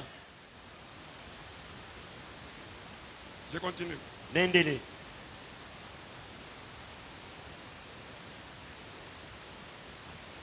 Il faut que la chose est utilisée par les mains ointes d'un serviteur de Dieu. Kinyi kinatumikishwa na mikono iliyopakaliwa ya mtumishi wa Mungu. Moïse avait défié l'armée plutôt d'Israël ou bien d'Égypte. Na C'est le Musa prophète qui a alipiganisha dit ile ça. jeshi Moïse ya avait, Misri, Moïse avait défié les armées d'Israël. na Musa yeye alipinganisha majeshi ya Muisraeli. Virgile. Et puis il dit plutôt les armées d'Égypte. Sasa ilikuwa ni jeshi ya Misri. Avec les bâtons secs à la main. Na Musa alikuwa tu na muti mukavu mu mikono. Écoutez bien. Msikie mzuri. Un bâton sec. Muti mukavu. mkavu, sans vie. haina na uzima.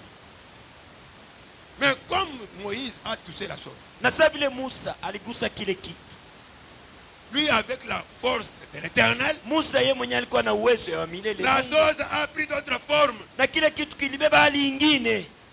Alléluia. Amen. Tu peux ne pas être sans vie. Wewe unaweza kuwa una uzima au Tu hapana. peux ne pas avoir la puissance. Wewe unaweza kuwa na uwezo au hapana. Une fois, il y a des mains ouin Na pale kwa mikono qui vont iliyopakaliwa te toucher. Il itakugusa y aura une explosion. na Alléluia. utakuwa kapata. Parce que la puissance est transmissible quand même. Tu uwezo hiyo iko nakabuliwa. On évolue. Enda kumbele. Amen.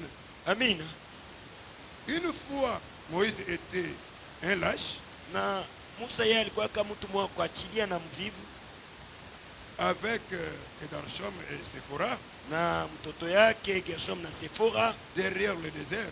na balikuwa mjangwa. Mais une fois qu'il a été loin au buisson ardent, Na pale Musa yeye alipakaliwa mbele ya kijiti ya moto, on ne peut pas se croire être loin de Dieu si tu n'as pas croisé Dieu. na hauwezi kujitapa ya kusema ushapakaliwa na Mungu na kama huyakutanaka na Mungu. Tu t'appelles loin de Dieu, Unajita kusema tu ne umpakaliwa connais wa même Mungu, pas quand est-ce que tu as eu cette puissance-là. na haujua hata wakati kani ulipata ile Il uwezo. s'est fait des Wewe illusions unajifanyia mamawazo sur la puissance de Dieu. kuhusu uwezo wa Mungu. C'est ton problème. Ile ni mambo yako. Parce que le diable, quand il te regarde, Juu shetani pale na kuangalia, il sait que tu as la chose ou pas. anajua kusema huyu yuko na kitu au Avancez hapana. seulement avec du courage. Na wewe uende tu na ile nguvu De yako. l'audace, ce n'est même pas le courage. Parce que c'est Non. le Saint-Esprit qui donne le courage. Na ina hata ile nguvu, ni hodari tu. Juu ni Roho Mtakatifu ndio kanaleta ile Tu nguvu. auras ce qui t'est réservé. Na wewe utapata ile yenyewe ilikuchungiwa. J'avance. Nenda kumbe. Il n'y a qu'un bâton sec à la main. Musa alikuwa tu na mti mkavu mikono, Sa femme assise sur un mulet, na bibi yake alikuwa shakuikala juu ya ngamia. portant un cross à la hanche. Na yeye Un alikuwa, cross plutôt à la hanche. yeye alikuwa shakuvala kitu mkiuno. Un homme de 80 ans. Nilikuwa ni mtu wa miaka 80 La barbe flottant na, au vent. na alikuwa na mandevu mrefu, ilikuwa na Il luka est na pepo. descendu prendre le contrôle de l'Égypte. Na ule baba mzee Oh anashuka Seigneur Jésus. ende akatawale jeshi ya Misri. Un homme de 80 ans. Mtu wa miaka 80. Je ne sais pas si parmi nous il peut y avoir quelqu'un de 80 ans. Na sijui kama kati yetu kunaweza kuwa mtu wa miaka 80. Un homme de 80 ans, Mtu wa miaka 80 il fait quoi? anafanya nini? Il descend pour prendre le contrôle Anashuka twenda katawale, de l'Égypte. akatawale nchi yote ya Misri, Quelle que soit la puissance qui s'y trouvait. na ikueje uwezo wenyewe ilikuwa ndani ya Misri, Sous contrôle. yote ilikuwa chini ya uangalizi. Mais ces petits funguruma ici, Na akafungurume kalo pour contrôler ça, juu ya Yake kukaongoza chose qui na nous arrive. katawala, kwa mambo yanatufikia, des fois on est distrait. na mara nyingine tuko benye kulengama. Tu peux dire à Dieu, Unaweza tu peux dire à Dieu, na unaweza kumwambia Mungu, tu peux dire aux gens nawambia bantu que moi je suis déjà vieux. semi nishokomea Une histoire de consécration là, ile mambo ya une maombi histoire de ceci, maombi, c'est là. ile mabintu En bintu tout vya cas, vile vu notre vile âge, sie na miaka yetu ça ne hii va pas aller. abiendeke tena. Allez-y faire. Mwendeni mweye. Moïse à 80 ans, Musa wa miaka il a 80 pris le courage yeye alibeba nguvu de servir Dieu ya kumtumikia comme un Mungu jeune homme. sawa vile mtu kiana. Alléluia. Amini.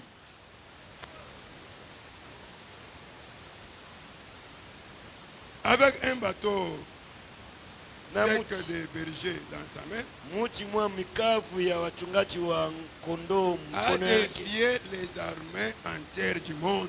Ye alikombanisha majeshi yote mzima ya Pas dunia. seulement défier, Hapana tu le kuipinganisha. prophète dit, Nabii anatuambia a conquis na ye Musa aliishinda avec la puissance de Dieu. na uwezo wa Mungu.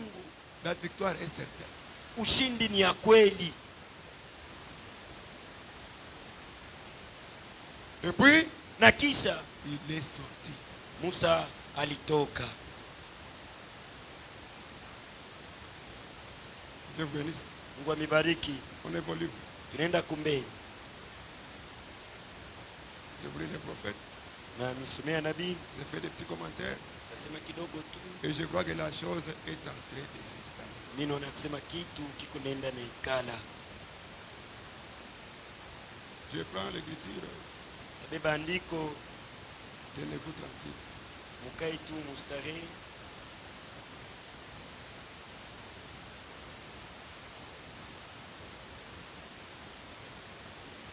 Ici, hapa le prophète nabii nous dit que c'est Dieu qui compte. Hapa nabii anatuambia kusema mambo ni kuwa mbele na Mungu. Avec Dieu, pamoja na Mungu, tu ne peux pas avoir peur. We hautakuwa na boka. Écoutez le prophète.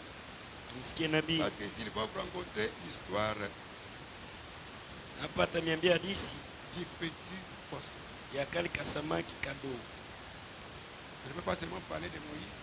Na niambia tu juu ya Musa. Vous parlez de Samson. Na kunisemezea juu ya Samson. Et vous oubliez de vous parler de l'actualité de l'âge. Na kukosa kuniambia juu ya mambo ya leo. Écoutez. Ya mkizazi, musikie. Tenez-vous là. Kaeni tu pale. Murumi. Bon, on lit même ça, on va revenir sur tenez-vous tranquille. Na tusome mbele na tutarudia tena kuili andiko. Tenez-vous là. Musimame pale. Voyez la délivrance de l'Éternel. Na muone ukombolevu wa milele. Il a juste quelques jours. Kama siku kidogo inapita. Je voulais rencontrer. Na niambia hayo. Le prophète parle de l'histoire de petit poisson.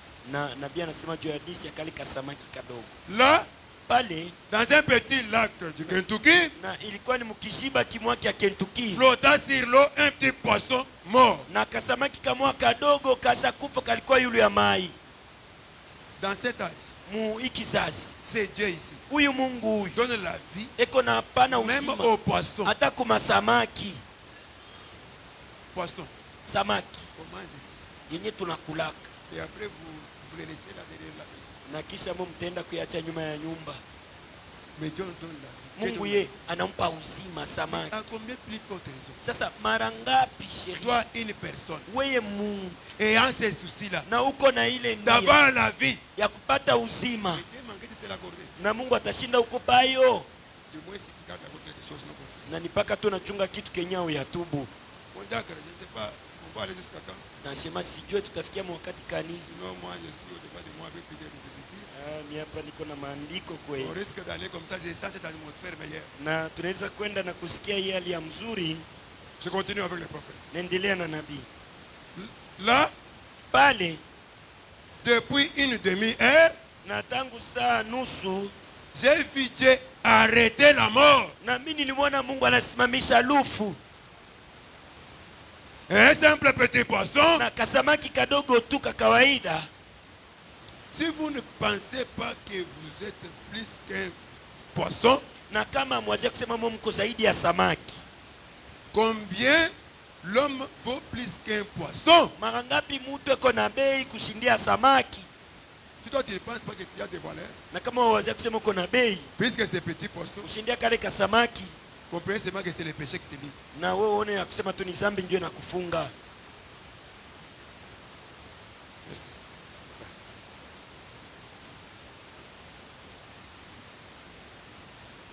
Mais Dieu tenait à manifester qu'il peut prendre des choses simples. Na Mungu pale alikuwa anajionekanisha na kusema tabia vitu vya kawaida.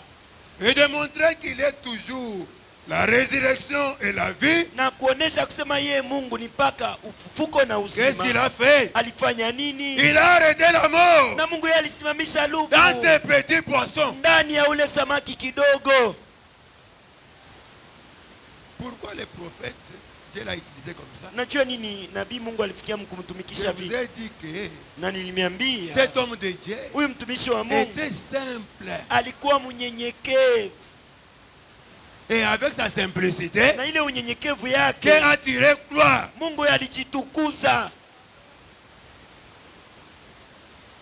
Et celui-ci a reçu la vie. Na kasamaki kalipata uzima. Et a de nouveau nagé. Na kaliogelea tena mumaji. Que Dieu vous bénisse. Mungu amibariki.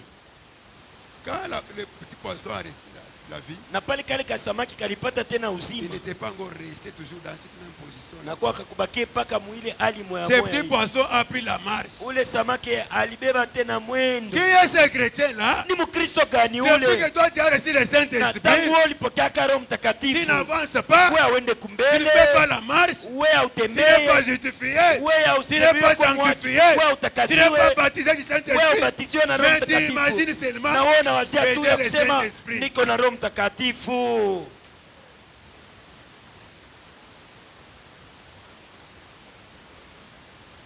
Prenez ça. Bébé, Il y a une écriture que j'avais oubliée. andiko mwani ilisabwaka. Tenez-vous tranquille. Kaeni tu kimya. Restez là-bas. Parce que je viens de lire, tenez-vous là. Na nilisoma kale pale na muone ufungulivu wa Maintenant, Mungu. je vais vous lire, tenez-vous tranquille. Na nitamisomea sana sasa, mwikale kimya. Venez seulement comme ça commence ensemble avec tenez, ça un peu c'est de compliquer la chose. Uelewe pale inaanza kusema mwe msimame pale mshike, mambo inakuwa nguvu kidogo.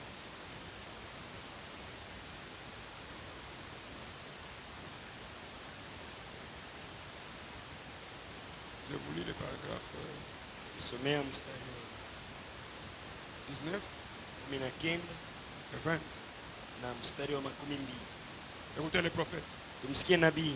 Qu'arrive-t-il Itafikia ni si cet homme aussi là, assis là, kama mtu la sikala pale à côté de son fils, pembeni ya mtoto yake mwanaume, je parlais même au milieu pour gagner le temps, niende tu mule katikati juu ya kukomboa wakati.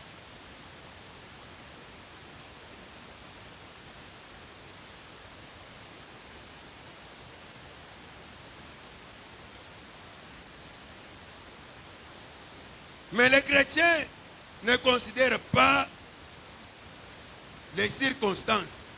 Na Mkristo yeye asipase kuangalia mambo yenye konaonekana leo. Ils considèrent la parole Mkristo anapasa kuangalia ni kuneno ya et Mungu. se tient tranquille. Na anasimama nekala kimya.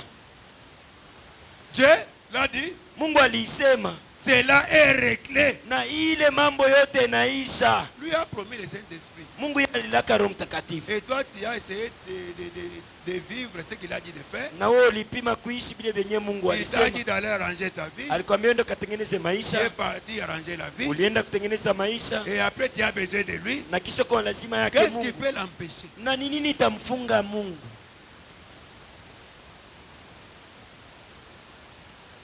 Que serait-il arrivé si Abraham avait considéré les circonstances? Na ilipasa kufikia nini kama Abrahamu yalipasa kuangalia tu ile mamambo alikuwa nayo? Si les médecins examinaient votre cœur, Na kama banganga bo banachunguza roho yenu, cela tue plus de gens aujourd'hui. na ile kona wa bantu ba mingi leo, Que n'importe quoi d'autre. kushindia bintu bingine. Si les médecins examinent votre cœur, si les médecins examineraient votre cœur et disaient, Na kama banganga banangalia roho yenu na banasema vous pourrez tomber n'importe quand. ya kusema unaweza kuanguka wakati yeyote, Vous avez un souffle au cœur. ya kusema weye uko tu na pumzi yenye kona shituka C'est vrai. shituka, ni ukweli. Si c'est là que vous considérez, Na kama ni ile njoko naangalia ile maneno, vous pouvez être malade. unaweza kuwa mgonjwa. Les médecins vous font peur avec l'air français là. Banganga banamiongopesha na bifransa bilefu Mais bilefu, non, il reste quelques heures. ya kusema kuna kubakilia ni masaa tu Comme on nous kidogo. a dit hier pour notre frère qui était hospitalisé, Na sasa vile balituambia jana juu ya ndugu yetu on mwenye nous a fait voir que batuonesha kusema avec l'histoire de, je ne sais pas, d'oxygène, na hii vitu vya mambo si on mboni arrive à détacher ça, na kama tunavitosha on ne sait pas. hatujui. Quand on m'a appelé, Pale baliniita, j'ai dit aux gens qui étaient là, nilibambia bale bantu walikuwa nous, kule, ce qui nous intéresse, sie mambo yetu c'est la vie de notre frère. na ni uzima ya Si ndugu ça de yetu, l'amener là où il faut l'amener, na kama ni kumpeleka kwa amenez-lui tampeleka, d'abord. mumpeleke mbele.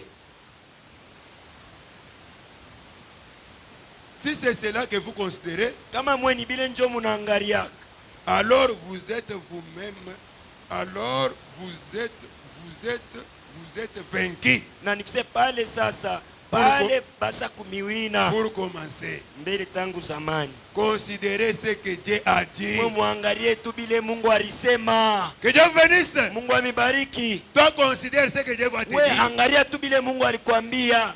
Maintenant, toi, tu ne traites pas avec Dieu. Sa we autumikake pamoja na Ton Mungu. intérieur ne parle pas avec Dieu. We yako ndani ya isungumuri yake na Mungu. C'est là quand on te dit il faut t'opérer. Na ni pale banakwambia banapasha bakupasule. Toi, tu te disponibilises pour l'opération. Na we unajitayarisha juu On te dit il bakupasule. faut ceci. Banakwambia inapasha Comme tu n'as pas l'intérieur qui traite avec Dieu, sasa vile we ndani yako tu autumikake na acceptes Mungu. n'importe quelle décision, Unaichika mipango yote. oubliant qu'avant que cette chose-là arrive, Na unasaba kusema mbele ya kila il kitu. y a une kifike. réunion dans le monde des ténèbres. Kuko mkutano mudunia ya Là où giza. on a pris des décisions contre Na toi, kule kwenye balimea mipango et juu yako. faible que tu es, Na tu vyako acceptes que la mshaifu. chose soit ainsi. Unaichika kile kitu kikwe vile. Pourquoi? Juu ya nini? Les canaux bouchés. Manjia ishafungiwa. 20, vous allez vous-même lire. 20 mtasoma mwe benyewe. Prenez ça. Tubebe tena hii. Écriture sur le miracle. Mahubiri andiko juu ya ukuta. Oh Seigneur Jésus, Oh Bwana Yesu. le temps nous complique. Wakati nenda mbi. En tout cas. Kweli kweli.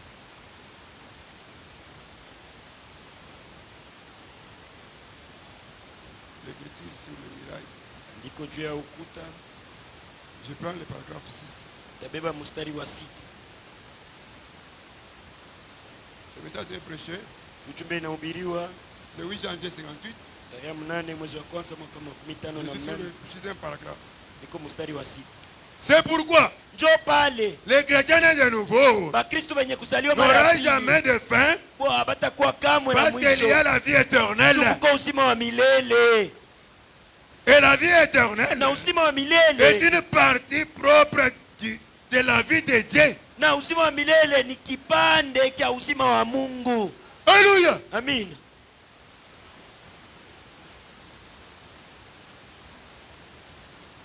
Et c'est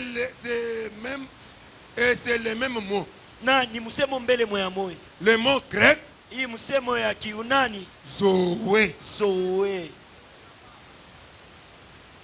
qui signifie Na yenye maana yake la vie de Dieu. ni uzima wa Mungu. Quand Jésus a parlé et dit, Wakati Yesu alisema je leur donne la vie éternelle, niliwapa uzima wa milele. ce même mot est utilisé de nouveau. Na hii msemo inatumikishwa tena Hallelujah. mara nyingine. C'est pourquoi Njoo pale. un homme né de nouveau, Mtu mwenyewe anazaliwa mara ya pili. son esprit a été changé. Roho yake hiyo ilibadilika zamani. Ce qui lui intéresse, lui, Na mambo yake c'est yeye les choses de Dieu. ni vitu tu vya Mungu. L'esprit changé. Roho yake À ishabadilika. chaque moment, Na wakati il yote veut être dans la présence de Dieu. anapenda kuwa muwepo wa Mungu. Toi là, Wewe sasa il te dit chrétien, unajiita kwa on Mkristo. te dit qu'il y a Christ jeudi. Banakwambia kuse kuko ibada Toi tu mkazini. dis que Unasema ce Christ là, ile c'est pour ibada le pasteur et ses ni officiers. ya mchungaji na bengine benatumika mkanisa. Pourquoi? Juu ya nini? L'esprit n'est pas changé. Na roho yako yabadilika.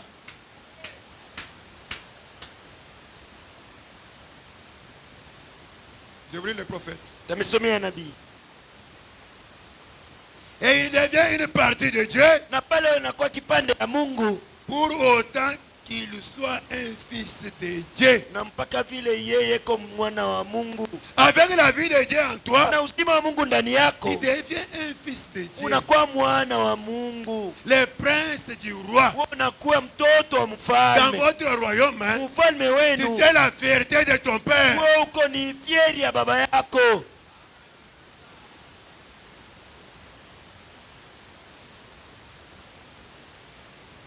Et il est tout aussi éternel que Dieu est éternel.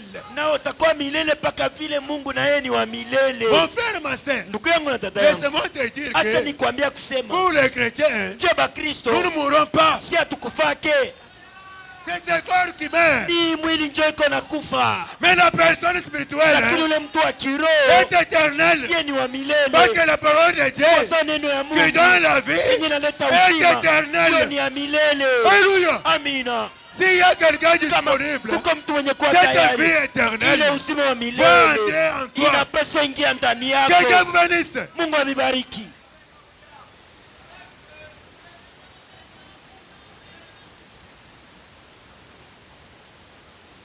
Parce qu'il est une partie de Dieu. Juu ni kipande ya Mungu. Pourquoi une partie de Dieu? Juu ni kipande ya Mungu. Par sa naissance. Kupitia kuzaliwa Quelle kwake. naissance? Kuzaliwa kani? La naissance spirituelle. Muhali ya kiroho. Il y a une naissance physique. Kuko kuzaliwa kwa Et mwili. une autre spirituelle. Na kuzaliwa kwingine kwa Si tu kiroho. n'es pas né dans ce monde, Na kama wewe Hallelujah. hujazaliwa, tu es toujours la même personne. nikisema ungali paka mtu moya moya. Mais une fois tu es né dans ce monde, Na pale wewe unazaliwa muhimu tu dunia, deviens une autre personne. unakuwa mtu Tu mwingine vivras éternellement. na utaishi milele. Gloire à Dieu. Utukufu kwa Mungu. Je me sens bien. Najisikia mzuri. Pour terminer, Juu ya kumaliza, je vais vous lire ceci. tamisomea hii andiko. Les réalités infaillibles du Dieu vivant. Ile mambo yenyewe iko ya kweli inafanya Mungu akwe mzima. Vous montrer comment il est réel. Na tamionyesha namna kani Mungu ni wa kweli. Oh Jésus, Mungu. où est cette écriture? Andiko iko wapi? Ok, je suis là. Nafika. Je prends le paragraphe 241.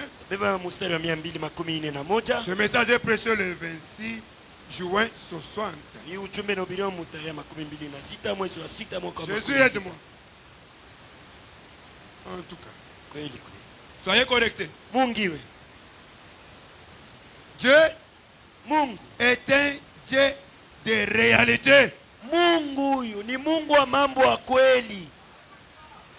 Ne prenez pas juste un credo. Mwe msumbebe Mungu akosa Mungu wa mambo ya mifano. Ne prenez pas juste une sensation. Mwe msumbebe Mungu akosa Mungu wa michemuko tu. Moi, je ne suis pas venu ici pour vous distribuer des sensations, Mishku hapa juu anipe michemuko hapana. pour nous casser des 16. Juu ya tuvunje mabichi. Mais je vous presse un Dieu réel Na mimi nampenda mkwe qui na va Mungu. vous accorder une puissance, Ule Mungu mwenye tamipa qui uwezo. va entrer dans votre âme Na tengia ndani ya nafsi et yako. changer ta vie, Na itabadilisha maisha afin yako. qu'il te devienne un véritable témoin de Christ. Na pale sasa utakuwa mshuhuda wa kweli wa Kristo. Prenez une réalité. Mbebe hii ukweli. Prenez un Dieu réel. Mbebe huyu Mungu wa kweli.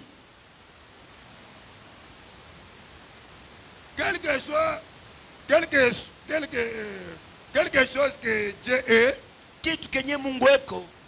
un Dieu réalité, Ye ni Mungu wa mambo ya kweli. qui vous donne l'assurance, Mwenye anamipa hakikisho. et cela vous donne l'assurance. Na hii inamipa kweli hakikisho. Ce Dieu, Huyu Mungu quand il est en vous, pale kwa ndani il vous yenu donne l'assurance. anamipa hakikisho. Cela vous donne l'espérance. Na anamipa tumaini. Cela vous donne la foi. Na huyu Mungu anamipa tena imani. Alléluia. Amina. Quand il n'a pas la foi là, Pale hauna na imani. Dieu n'est pas là. Ni kusema Mungu ashina mo ndani. Voilà les moments. Muone wakati C'est le désirer. ya Et kumtamania. tu vas commencer Na utaanza à exploiter une foi infaillible. na wewe utatumikisha imani yenye itaisha. Une foi inébranlable. Imani yenye itaanguka. Devant n'importe quelle situation, Mbele ya magumu hata ya tu je. es tranquille. Wewe utakuwa Parce kimya. que tu sais Tunajua que le cerveau là est là. ya kusema ile kamba iko Hallelujah. hapo. Amina.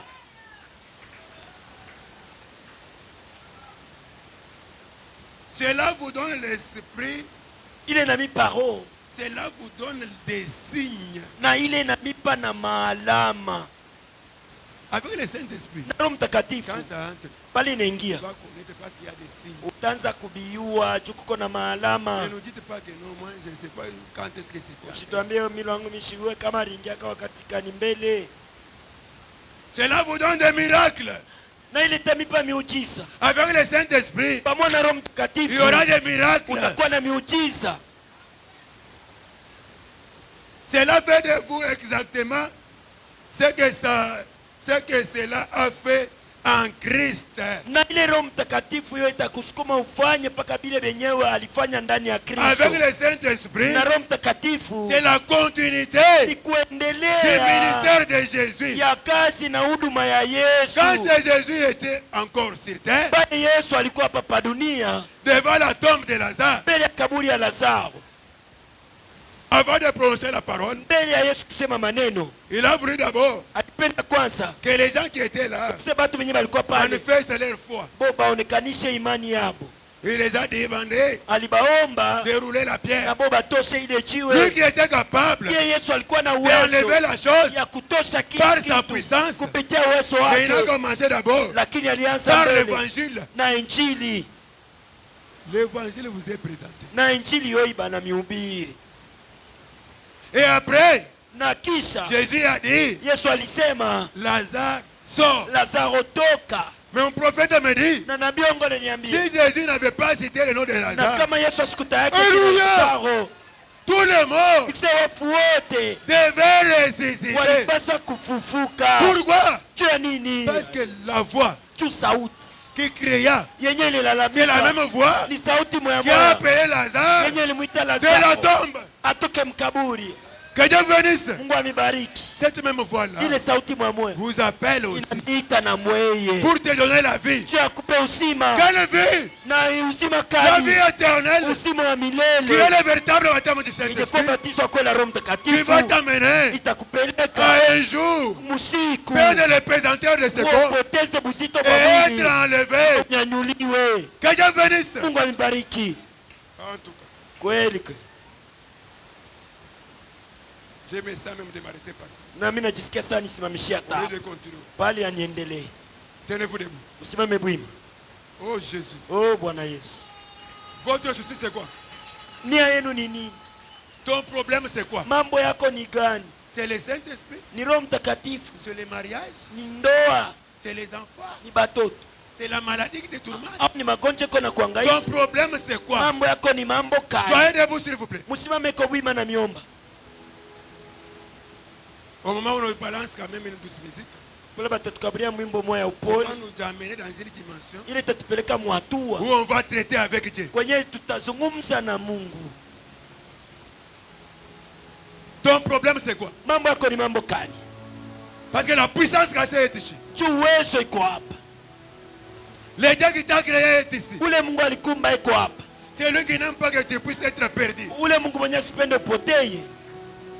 C'est lui qui a une mission pour toi. Ule mwenye na kazi juu yako.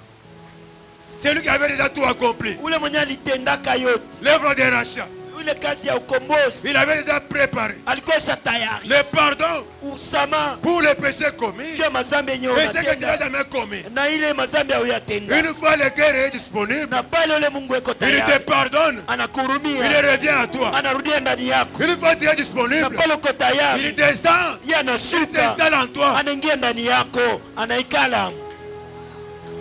Ça dépend de l'atmosphère. Hiyo inafuatana na hali Ça yako, dépend de ta disponibilité. inafuatana na vile Ça unajitayarisha, dépend de ton cœur. inafuatana na roho yako. Toi qui n'aimes pas enlever la chose, Wewe upende kutosha kintu, toi qui n'aimes pas te débarrasser de la vie mondaine, haupende kuachana na mambo ya maisha ya dunia. le Saint-Esprit est ici. Roho Mtakatifu iko hapa, La puissance cachée est disponible uwezo ya Mungu iko hapa pour te sceller, juu ya kutie muhuri pour te remplir, na kujaza pour te distinguer na kuachanishe avec le monde. na batu bote mu dunia. Ton souci c'est quoi? Wewe nia yako ni nini? C'est la maladie. Ni magonjwa. Le docteur Jésus est ici. Daktari Mungu iko Ton hapa. problème c'est quoi? Mambo yako ni mambo kani? C'est le mariage. Ni ndoa. C'est lui qui t'a créé femme. Ule mwenye kumba C'est mwanamke Dieu. ni Il Mungu. t'a donné les seins Alikupa pour majibu allaiter. ya Tu kunyonyesha. manques quoi? Nakosa nini? C'est le problème des enfants. Mambo ya watoto. Ton problème c'est quoi? Mambo yako ni mambo C'est le kani? travail. Ni kazi. Le donateur. Mwenye naleta ici. makazi yako hapa. C'est sans sa présence. Sikia yake. Il est dans cette salle. Yeko mwima kuta. Il ne peut pas venir Yes kukuye. pour rien. Ya kule tu. C'est pour opérer Kutumika. une mission spéciale Kazi moya à ses upekee. propres enfants Mu batoto qui sont yake disponibles. penye kuwa tayari. Alléluia.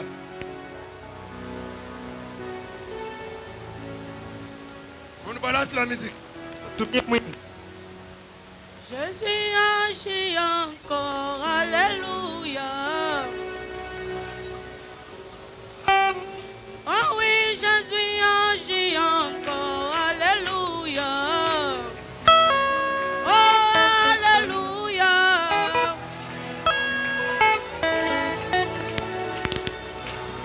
Oh, C'est ici. alléluia. Mungu iko hapa.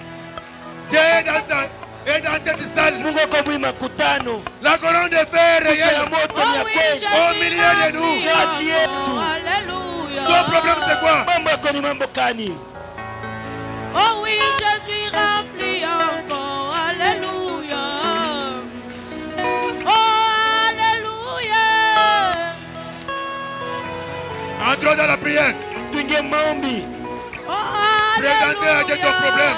Umuoneshe Mungu mambo yako. Le souci que tu as. Hitaji yenye uko nayo. Demandez la chose. Uombe kitu. C'est que tu as besoin. Lazima.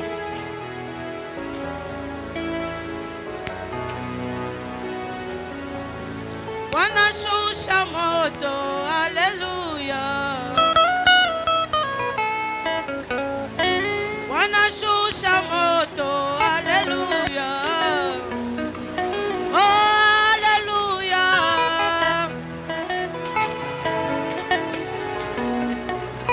Oh, haleluya.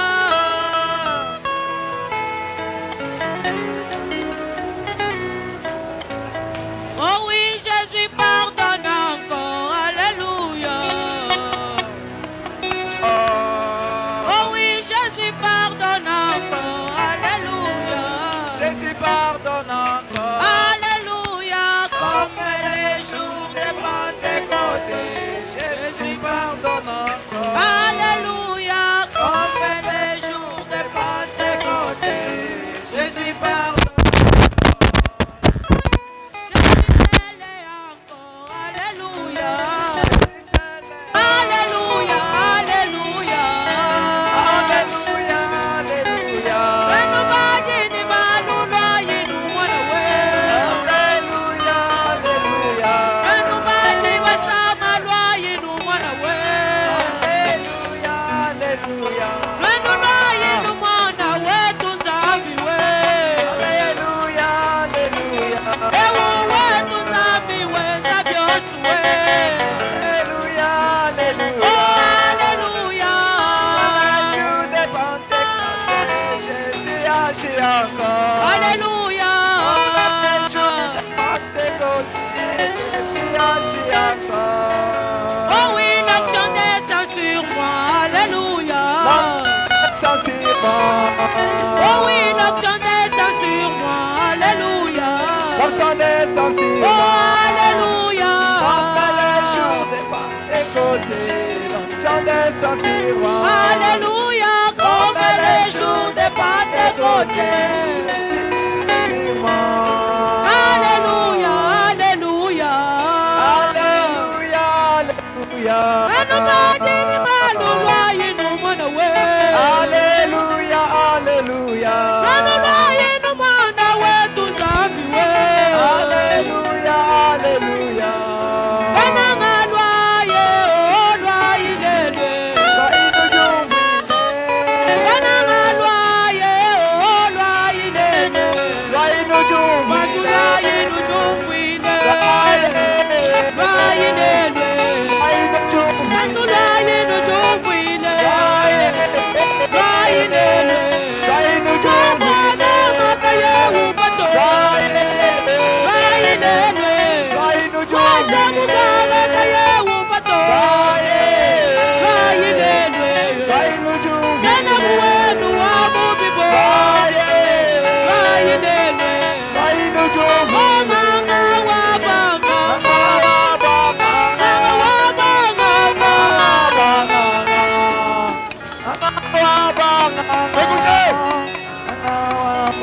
Écoutez. La puissance de Dieu est ici. L'ange de l'Éternel est dans la salle. Tu as besoin de quoi? Kwa lazima ya nini? Si c'est le Saint-Esprit, Kama ni Roho Mtakatifu, recevez cela au nom de pokea Jésus. ile mchina Yesu Kristo. Si c'est le remplissage, Kama ni kujaziwa, soyez remplis au nom de Jésus. jazo mchina Yesu Kristo. Si c'est la puissance, Kama ni uwezo, recevez cela au nom de pokea Jésus. uwezo mchina Yesu Si Kristo. c'est la guérison, Kama ni matunzo, soyez guéris au nom de upone Jésus. mchina Yesu Kristo. Si c'est la guérison, Kama ni matunzo, soyez guéris au nom de Jésus. upone mchina Yesu Kristo. Wawanganga wabanganga yo yo yo. Wawanganga wabanganga yo yo yo.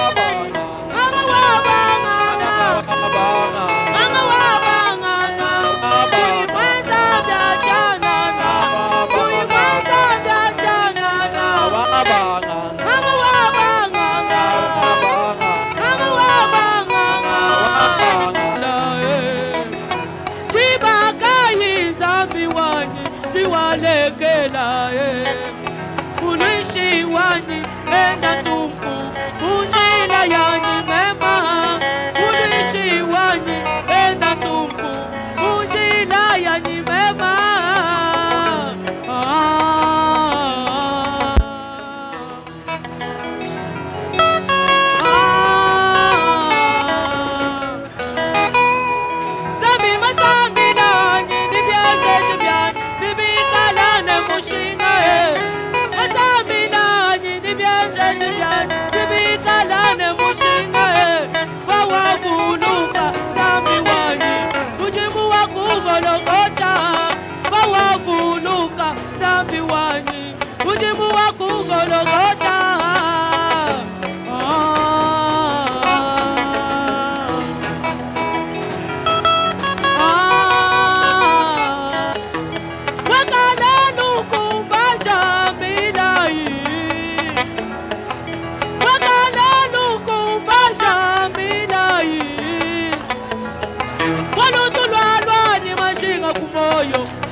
Yesu kweka wanda mune yo yo